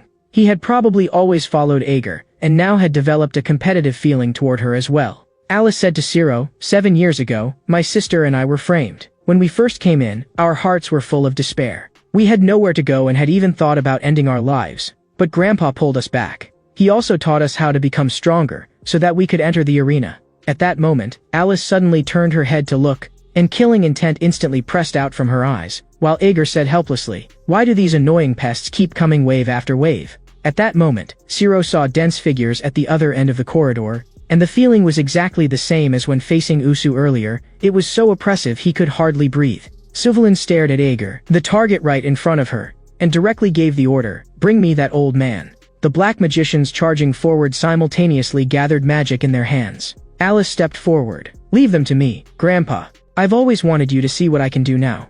In the next second, the group of black magicians all raised their hands together, and blazing flames wrapped in black energy swept toward them. Alice raised a hand and pressed down, and countless ice spikes burst up beneath the black magician's feet. The ice spikes surged straight into the crowd, and each time they passed a person, even more icy thorns erupted beneath their feet. Watching the scene, Ager felt as if his thoughts were being dragged back to the past. The image of the two sisters holding each other and crying seemed like it had happened only yesterday. The black magicians had absolutely no power to fight back before Alice. She can stand on her own now. Alice released cold air and ice spikes wildly. She hated anyone interrupting her while she was talking with Grandpa. Ager had not expected that they had already grown enough to stand in front of him. Alice silently said in her heart, snowflake armor. In the next instant, ice clung to her clothing and formed armor. She even wanted to thank these bastards, because now, she could finally be of help. Using this battle, she could also stay by Grandpa's side a little longer. Zero stared at Alice in shock, like an ice queen. He could not help asking Ager how she could possibly be this strong. Feeling the surging chill all around them, Ager said, Alice's cold aura can be regarded as a branch of elemental ability. In the universe, there are light and darkness, and also lightning, wind, fire, earth, and water, a total of 7 elements. Cold aura is the result of cultivating her water element to a certain level. The Usui dealt with before carried the darkness element, and that was one of the reasons it was so powerful. Zero muttered blankly, elements. Ager frowned. They actually brought that thing too? Alice immediately sensed it as well. That aura was far too obvious. Headcutter among the ghostly creatures, this was not the kind of thing people could casually control. Ager looked at Saddle. I didn't expect that even after turning into an idiot, his ability would still be this troublesome. Then Ager called Zero over in front of him. He formed seals with both hands. You're still struggling to deal with them right now, so I'll help you a little. Next, I'm going to establish a connection with you. At the same time the connection began, Ager said to him, treat it like telepathy. It'll last only a few minutes at most. During those minutes, remember the feeling. At this moment, Headcutter clung to the corridor wall and charged toward them like a spider. Just before it pounced, the connection between Ager and Zero was completed. Zero successfully transformed into a werewolf and urgently asked, what am I supposed to learn? Ager said in a deep voice, I'm going to forcibly stimulate the element inside your body. Don't lose focus. Hearing the word element, Zero froze for a moment. He failed to dodge in time and was blasted away directly by Head Cutter. At this moment, Alice was still slaughtering black magicians like mad. There were simply too many enemies. Looking at the necromancer in the distance staying far away, Alice immediately found it troublesome. In theory, she only had to take care of the necromancer controlling the rider. But there were too many black magicians, and she could not get close at all. She swung her ice sword again, and 4 or 5 black magicians were instantly blasted away and cut in half at the waist. Crimson blood splashed across the corridor walls, dyeing the entire corridor dark red. On the other side, while Zero was locked in battle with Head Cutter, he could clearly feel that there was some kind of thing on the ghostly creature, and there was something similar inside his own body, making his mind throb with pain. At the very moment Head Cutter attacked Zero again, the direction, trajectory, and intent of its attack suddenly appeared in Zero's mind. He felt all of it, so he dodged most of Head Cutter's attacks. Watching Zero gradually become more and more at ease, Ager's eyes lit with interest. An element that can sense changes and respond in advance. Should be the wind element, which suits him perfectly. Zero sensed the change within himself and instantly became excited. Meanwhile, the Dark Swordswoman watching the battle from afar felt things becoming more and more troublesome. Looking at the tiny snowflakes floating in the air, Suvalin had not expected this. The black magicians could not withstand Alice at all, and could only rely on sheer numbers. She had heard the rumors countless times, but this was her first time seeing it with her own eyes. She must be one of the arena prisoners. This mission had been ordered personally by the Legion commander. Suvalin knew it would be difficult, but she had not expected it to be difficult to this extent. Looks like I'll have to do it myself. She swept her gaze across the battlefield and suddenly noticed that Ager was gone, his figure nowhere to be found in her field of vision. Just then, Ager suddenly cut in from behind Suvalin. The moment his weapon struck Suvalin's body, dazzling sparks exploded. Ager's heart sank. He had not expected her to have protective armor. Ager continued the pursuit, and seeing this, Suvalin immediately had the protective armor cover her whole body. But Ager suddenly changed direction and rushed straight toward the necromancer. His target had always been Saddle. But at the very last moment, Suvalin blocked his path. Ager stared at her and said, "You already knew I was targeting him, and you still managed to block this strike of mine. You do have some skill." Suvalin shot back coldly, "You old man, you're not slow either. I'd really like to know why our Legion commander is so obsessed with you." As she spoke, Suvalin slowly drew her blade. Ager also lowered his center of gravity and took his stance. On the other side, Zero was still locked in battle with the ghostly creature. Although he could predict its attacks, he simply could not hurt it. The shell was too hard. Once again, using the speed of wind, Zero closed the distance and slammed a punch into it. The ghostly creature cried out in pain and staggered back again and again. While breathing hard, Zero tried to think of a way. How am I supposed to fight this? I can't break through it at all. At that moment, Ager's voice sounded in Zero's mind. Its entire body is releasing the darkness element outward. Your attacks are meaningless against it. Zero urgently asked. Then how am I supposed to defeat it? Don't let it get close to Alice. Just hold it off. Leave the rest to me. At this moment, Ager and the Dark Swordswoman Suvalin had already begun fighting head-on as well. Suvalin was full of shock. At his age, how could he still be this fast? Could he be a spirit knight? Rumor said that even in old age, they could still use mana to arm their bodies, gain extraordinary power, and even slow aging. But Suvalin could not feel the presence of mana on Ager at all. She stared at the shabby awl in Ager's hand and refused to believe that thing could break through her armor. In the instant she was distracted, Ager seized the opportunity and swung the awl fiercely. Her arm, together with the armor, was cut clean off. Suvalin could not believe it. Armor forged from dark magic had actually been broken. Could it be that Ager was also a user of the darkness element? At this moment, Ager advanced slowly towards Suvalin with the awl in hand. Suvalin was certain. There was no elemental aura at all on Ager. Then the only possibility was that something was wrong with the awl. In the next second, Suvalin's power erupted sharply. She stacked on double protective armor, deciding to avoid close combat with Ager as much as possible from now on. Then dark energy surged again, and she slashed out with her blade, feeling stifled to the point of numbness. Before coming here, she had been the notorious black magic swordswoman. But facing an old man like Ager, she could only rely on ranged attacks to drag things out. Ager did not want to keep wasting time. His aura exploded violently, and Suvalin was instantly pierced by fear. Cold sweat burst out at once. She could clearly smell death. Suvalin hesitated no longer and directly used Dark Sacrifice. This was dark magic that used sacrifice as a medium. The stronger the sacrifice, the harsher the spell. In the next second, the necromancer's saddle was wrapped in black energy and forcibly dragged up into the air. Saddle was instantly terrified to the extreme. Even if Saddle died, the ghostly creature would stop, but Suvalin no longer had the luxury of caring about that. At this moment, the ghostly creatures fighting Alice and Zero suddenly all came to a stop. Zero and Alice exchanged a glance, completely unable to understand what had happened. Immediately after, the huge ghostly creature crashed to the ground, making the corridor tremble with the impact. Zero was stunned for half a second. He did not understand why, but he really had just gotten his life back because of it. He had been fighting too long, and his body had already been drained dry. Alice immediately retreated behind Ager, while the darkness around Suvlin had grown so dense it had turned pitch black. Alice's eyes were full of worry. She believed Ager would win, but she did not want him to get hurt. At this moment, Suvlin's dark aura was several times thicker than before. She compressed all the darkness into her blade, then slashed at Ager with one strike. The power of darkness rushed toward Ager like a flood. Ager stood where he was, as if he had not moved at all. The instant the darkness touched Ager, a violent explosion erupted. Suvlin stared at the center of the explosion, trembling with excitement. She was certain she had hit him.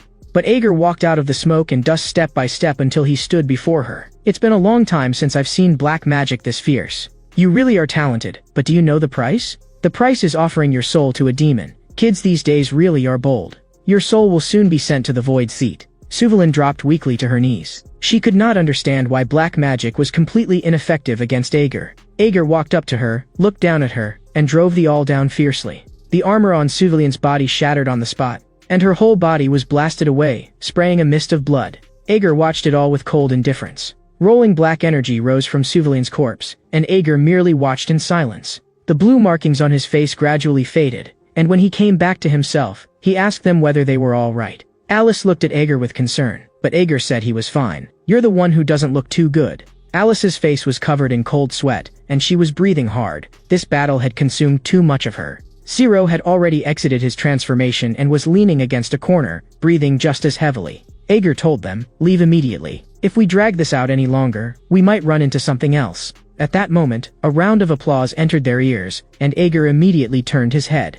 A man in white was walking toward them, praising the old man's astonishing skill. Alice's gaze instantly turned cold, and she stepped in front of Ager. Ager told her, not an enemy. Long time no see, Job. Behind the man were densely packed followers. Job smiled and greeted Ager. He had not expected to run into them here. The moment Alice heard that name, she seemed to guess something at once, and Ager directly told her, they really were zealots. The Zealots were an organization named after 11 constellations such as trust, hope, and love. Whether cultists or heretics, they would execute them all. Alice narrowed her eyes. Among mid-level criminals, almost no one did not know Job. Job smiled and said to Ager that they had used release day to purge the demon worshippers. You saw it too. I already cleaned them up. The moment Job heard that, he immediately bowed to Ager and solemnly thanked him. Alice's gaze froze. A level 6 criminal was actually bowing to Grandpa in thanks. At that moment, Job had several magicians step out from his team, and they healed Zero and Alice on the spot, instantly sweeping away their exhaustion.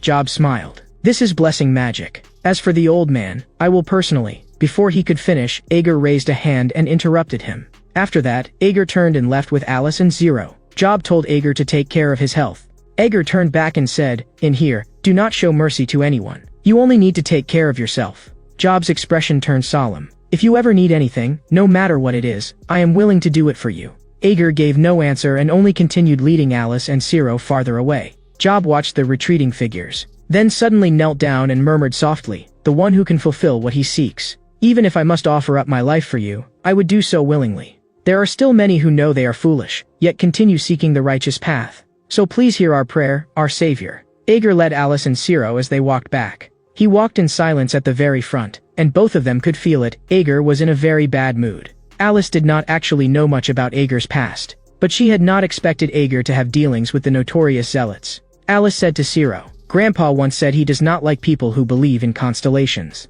Zero asked curiously, is believing in gods a bad thing? Alice shook her head. Not exactly a bad thing. Constellations do not directly interfere with the present world, but they do seek out agents. At that moment, Ager stopped in front of a cell door and turned to Alice. You're here. Alice clearly had not reacted yet and only nodded blankly. Every time, she marveled at Ager's ability to find the way. The routes here changed, and she had always wanted to know how Ager could remember them. Alice said goodbye to Ager. I'll come see you next time. Ager replied directly, no need. Even so, she still hugged Ager once and told him to take care of himself. Watching their backs, Alice said softly, for them, the corridor may be nothing more than a place for a walk. After that, Alice returned to her own prison cell. Eager and Zero walked through the deep corridor, and Zero suddenly cried out. He had seen the number plate. It was their cell. A day had already passed since release, and Ager and Zero had finally returned to their own cell. But several more days passed, and not a single one of the others came back. These past few days, Zero had been sitting on scrap metal and training.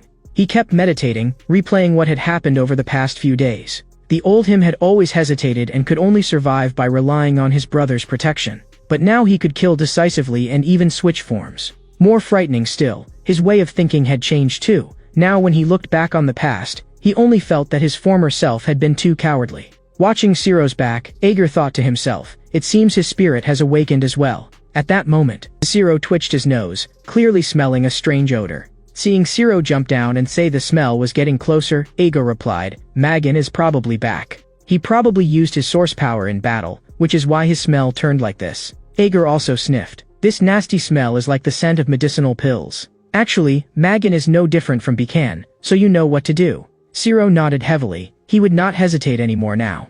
At that moment, Magan walked in with all his men. The old man and the young boy stood in the open space, watching Magan's group coldly. Magan laughed loudly. It's so good to see you again, old man. Before his smile had even faded, Zero suddenly kicked one of the underlings behind him. In an instant, several people let out shrill screams. Magan flew into a rage. You little wolf brat, what are you doing? Looking at this child who was completely different from the one a few days ago, he was shocked to the extreme. Magan looked toward Ager, wanting Ager to stop Zero.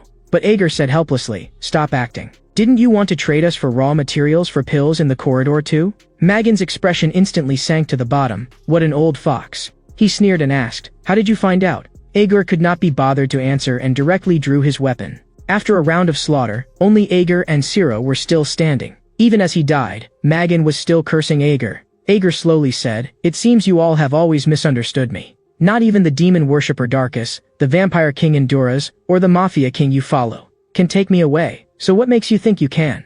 Looking at the hatred in Magan's eyes, Ager felt a chill in his heart. I really am old. I've even started talking too much. Then he ended it cleanly and directly sent Magan on his way. At this moment, inside a tightly secured monitoring room, a blue light flashed across the equipment in front of the chair. Sitting in the chair was the warden of the Planet Loneliness Prison, Sorius Enagleg. He respectfully said to the person before him, I have already sent you the relevant report on Ager, Lord Charisman. Charisman glanced at it. Ager still likes slaughtering people everywhere. Yes, which is why I ordered Ager to stay in a solitary cell for 2 weeks. To avoid drawing the attention of the cosmic government and the church, I made him hide for 66 years, but he can hardly stay hidden much longer. And just in time, the king of the lycanthropes is on his way to confirm the condition of the merchandise. The warden let out a sigh. I only hope this mission will be the last time we have to give Ager pills. Also, the demon-worshipping Legion commander is pursuing Ager, and conflict may break out after the opening. Charisman smiled faintly. He can handle it himself.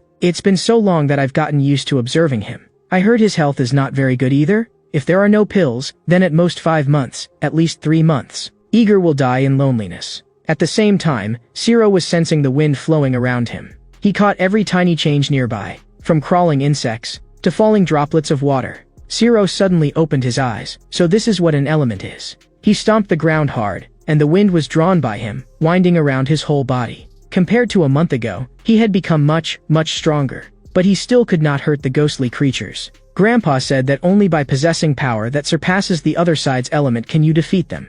He thought seriously, how could he strengthen his wind element? Grandpa must know the way. I'll wait patiently for him to teach me. Only then, when I reunite with my brother, will I not hold him back. Ager was just sitting quietly beside Zero as he trained. At that moment, his ears twitched, as if he had heard the cell door open. Zero sensed it too and turned to look toward the entrance. A figure walked in through the doorway and called out Ager's name. Looking closely, it was someone wearing a prison guard's uniform, still calling for Ager. Ager answered from behind her, and she coldly accused him, standing behind me without making a sound. How rude. Ager told Zero to come over at once, and Zero quickly trotted over to stand in front of him. The woman introduced herself. I am level 6 guard Tessie. Zero's heart tightened. Level 6. That meant she was even stronger than big sister Alice, who was level 5. The feeling she gave Zero was completely different. Like a ferocious beast that could pounce and kill at any moment. Ager looked at her and asked, no new people have been added here for several days. Does that mean I have to change cells again? Ager scratched his ear helplessly. My health hasn't been very good lately. I don't want to move again. Tessie's expression darkened. What is this old man trying to pull? The seniors only told me not to provoke him. They didn't say he would refuse to cooperate. How about a bet? You let this child fight me. If he wins, I'll go with you. Ager turned to look at Zero, and Zero nodded to him, showing he agreed. He directly took his stance. Tessie helplessly tightened her gloves. Kid, I won't go easy on you.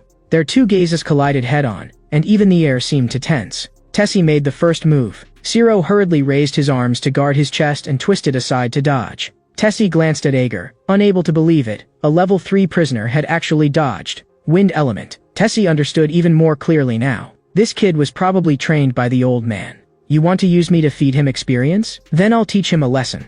Power suddenly gathered in Tessie's palm, and she slashed forward.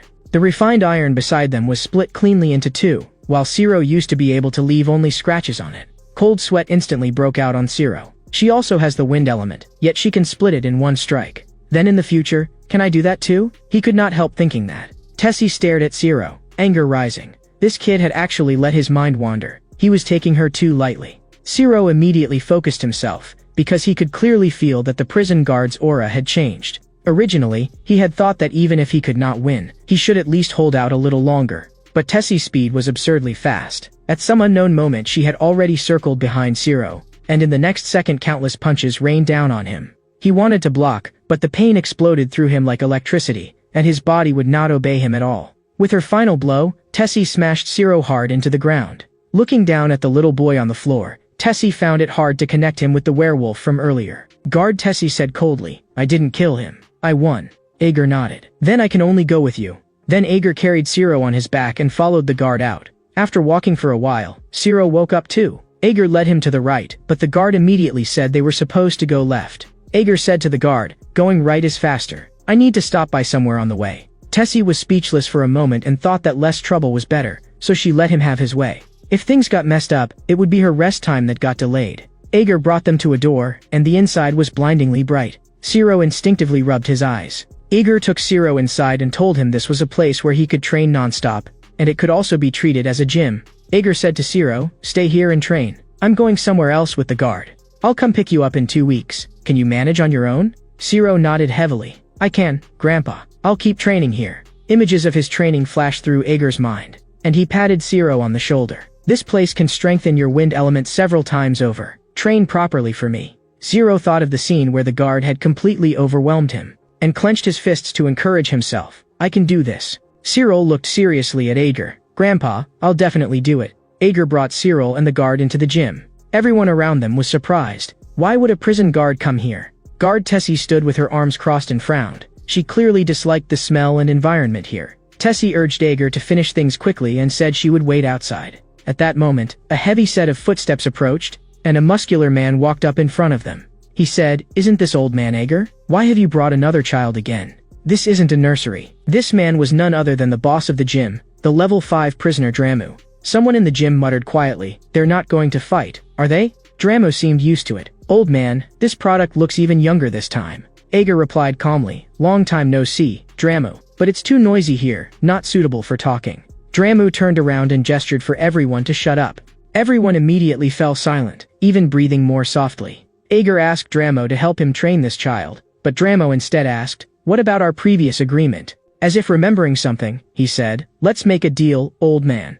After Ciro finishes training here under me, you fight me in a duel. Ager scratched his head helplessly. You lose every time, so why bother? Ager turned and walked out. Fine. Once you finish training him, we'll set it here. Ager gave Ciro one last look. From now on, he could only rely on himself here. Drama shouted after the old man, Don't worry. Leave this kid to Dramo. The moment Ager left, Dramu fiercely said to Ciro, Kid, get over here. Ready to suffer? Ciro instantly grew nervous. When all was said and done, he was still a child by nature. But he had no choice and could only follow Dramo deeper into the gym. After walking for a while, guard Tessie finally brought Ager to the cell he was supposed to go to. It was a solitary cell, with no sound inside at all, only darkness and deathly silence. If someone was locked up there too long, they would collapse, lose their mind, or even end their own life. Tessie entered the access code at the door, but Ager urged her from behind to hurry up. Tessie could not understand it. Why did Ager act as if entering a solitary cell was like going home? Most people could not bear that kind of darkness at all. After entering the code, Tessie prepared to leave immediately, but Ager said behind her, If you go right, that's the lounge. Just as Ager was about to enter the cell, he suddenly smelled something.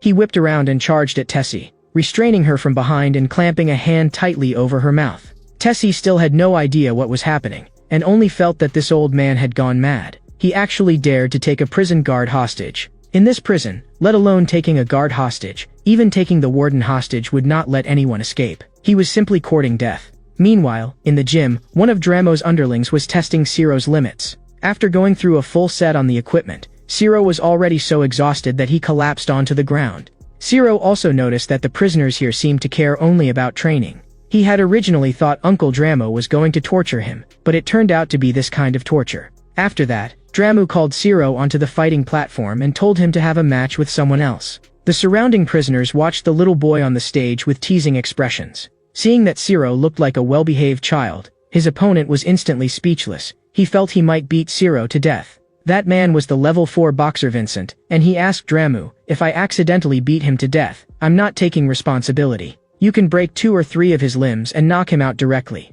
Dramo calculated inwardly, Ager only protects merchandise worth at least hundreds of millions. This child cannot be harmed. A nearby prisoner acted as referee, and with one command, the match began. Vincent charged at Ciro like a cannonball fired from its barrel. Ciro immediately activated Beastman transformation.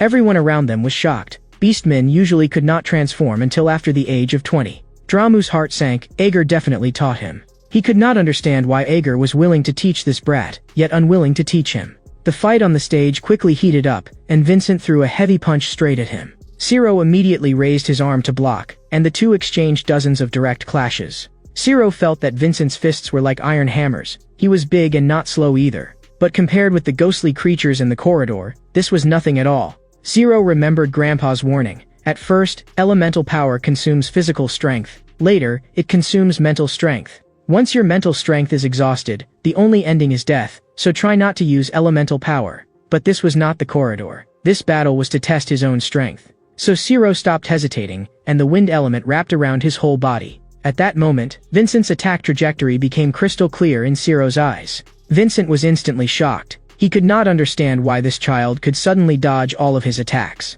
Seizing the opening while Vincent was stunned, Ciro threw a fierce punch. In an instant, blood surged from Vincent's chest. This strike was enough to seriously injure him. Vincent clutched his chest in pain, unwilling to lose to a child. But after struggling a few times, he still collapsed with resentment. The crowd instantly erupted in discussion. No one could believe that Ciro was the one who won. Dramu had not expected the child sent by the old man to be this fierce. Even Vincent, who had just advanced to level 4, had been beaten down by him. That was because elemental power was originally a skill that only level 5 could master. Even with the old man's guidance, it was absolutely not easy for a level 3 prisoner to learn it. Dramu instantly had the urge to step in personally. He cupped his fist towards Ciro. "Next, I'll be your opponent." Before the words had even finished, a massive iron fist wrapped in fierce force smashed toward him. And Ciro did not even have time to think. He could only keep dodging. At this moment, Ciro had almost no power to fight back. He wrapped the last trace of wind element in his body around himself. But he still could not dodge Dramo's iron fist. That punch hit Ciro so hard he spat blood. The gap with a level 5 prisoner was a qualitative difference. Immediately after came another heavy punch that blasted Ciro straight away. His claws dragged along the ground, scraping out dazzling sparks. His brother's figure flashed through Ciro's mind. He never wanted to burden his brother again. The werewolf bloodline erupted instantly, and the surrounding wind elemental power surged violently. And in a single moment he leaped above Dramo, slashing down hard with his claws. At that moment, all Drama could do was raise both arms to block. Ciro seized that instant and unleashed a continuous barrage of attacks. After tanking several blows, Dramu directly grabbed Ciro in a hold. In the next second, using downward force like gravity, he smashed Ciro into the ground with overwhelming power. But Ciro had already pushed his wind element to its limit and forcibly broke free. With a backflip, he kicked toward Dramu's face. After it was blocked, he used his agility advantage again, driving a punch into Dramu's back, then quickly dodged away and kept circling Dramu, harassing him non-stop. But after fighting for so long, Dramu had not suffered a single injury, while Ciro himself was almost collapsing from exhaustion. It turned out that Dramu's body had long since been covered in a layer of red stone armor. Dramu withdrew the red stone armor and said with a smile, "You're very good. That darkness training is good too." Ciro was shaken when he heard that. "You also went through that training of walking in that dark world?"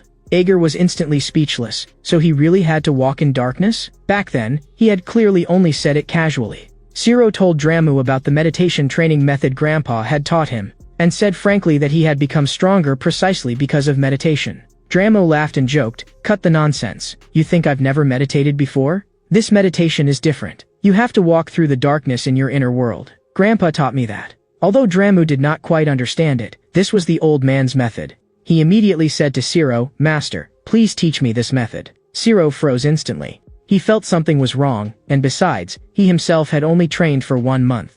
Grandpa had long warned him, this kind of thing could not be taught casually to others. It was extremely dangerous. Ager had even sternly warned him, absolutely do not try it. But seeing Dramu almost pleading like that, and thinking that he would still need to rely on him for training afterward, Zero's heart softened. Revealing just a tiny bit should be fine, right? Dramu was also suppressing his excitement inside. I have to be patient. I can't push the child too hard. Even if I get rejected, it doesn't matter. There's still time. I have to learn it. Zero hesitantly said, I'll try to teach you that method. Dramu was as happy as a child. Really? Then let's start right now. Zero told Dramu to close his eyes first and think of nothing. Focus only on breathing, then take as deep a breath as possible. Right after that, it would begin. Meanwhile, at the prison guard rest area, guard Tessie had just been about to take a shower, but her mind flashed back again to that old man Ager. When she had taken Ager to the solitary cell, Ager had suddenly covered her mouth. At the time, she thought Ager had gone mad, but then Ager told her to look ahead. There, right in front of them, crouched an ugly ghostly creature. Tessie had been puzzled then. Don't I have a protective charm on me? The protective charm was made by the Church of the Light Constellation. In theory, ghostly creatures could not approach. Why would a ghostly creature still attack? Ager replied flatly, it may have malfunctioned. That happens occasionally. Tessie had been a prison guard for so long, yet this was the first time she had ever heard of a ghostly creature malfunctioning.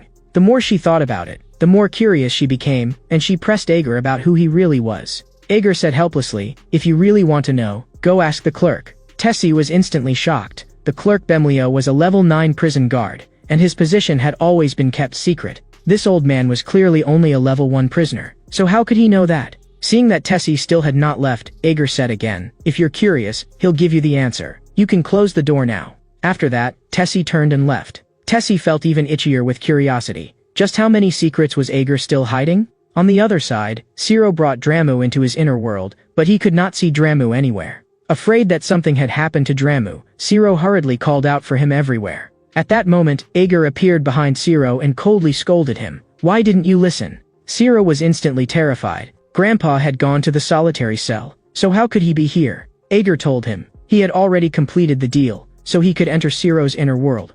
Besides, Dramu simply could not walk in darkness. His inner world was too bright. That was why his mind had been taken away. The true darkness he should have stepped into, he could not see at all. If this continued, he would completely collapse, and the only ending would be death. Ager told Zero that he had to take responsibility for this, and strands of black energy bound Zero. Ager stared at Zero. First, feel the weight of it. You didn't take my words seriously, so now go reflect in the darkness. Looking at Dramu, Ager thought that this guy had grown quite a bit compared to when he first met him. Now he had his own judgment too, perhaps because he had become the manager of the gym. In that case, I'll give you a little help. Many things may still be changed. Ager turned to look behind him and saw that he had already walked a very long road. He raised his head to look at the huge figure before him, then lifted his gaze once more and stared. He had already waited for so many years, so what was the hurry now? Ager stared at that huge figure and murmured, soon, it will be over soon. At this time in the gym, the level 5 prisoner Pilum was admiring his own muscular build.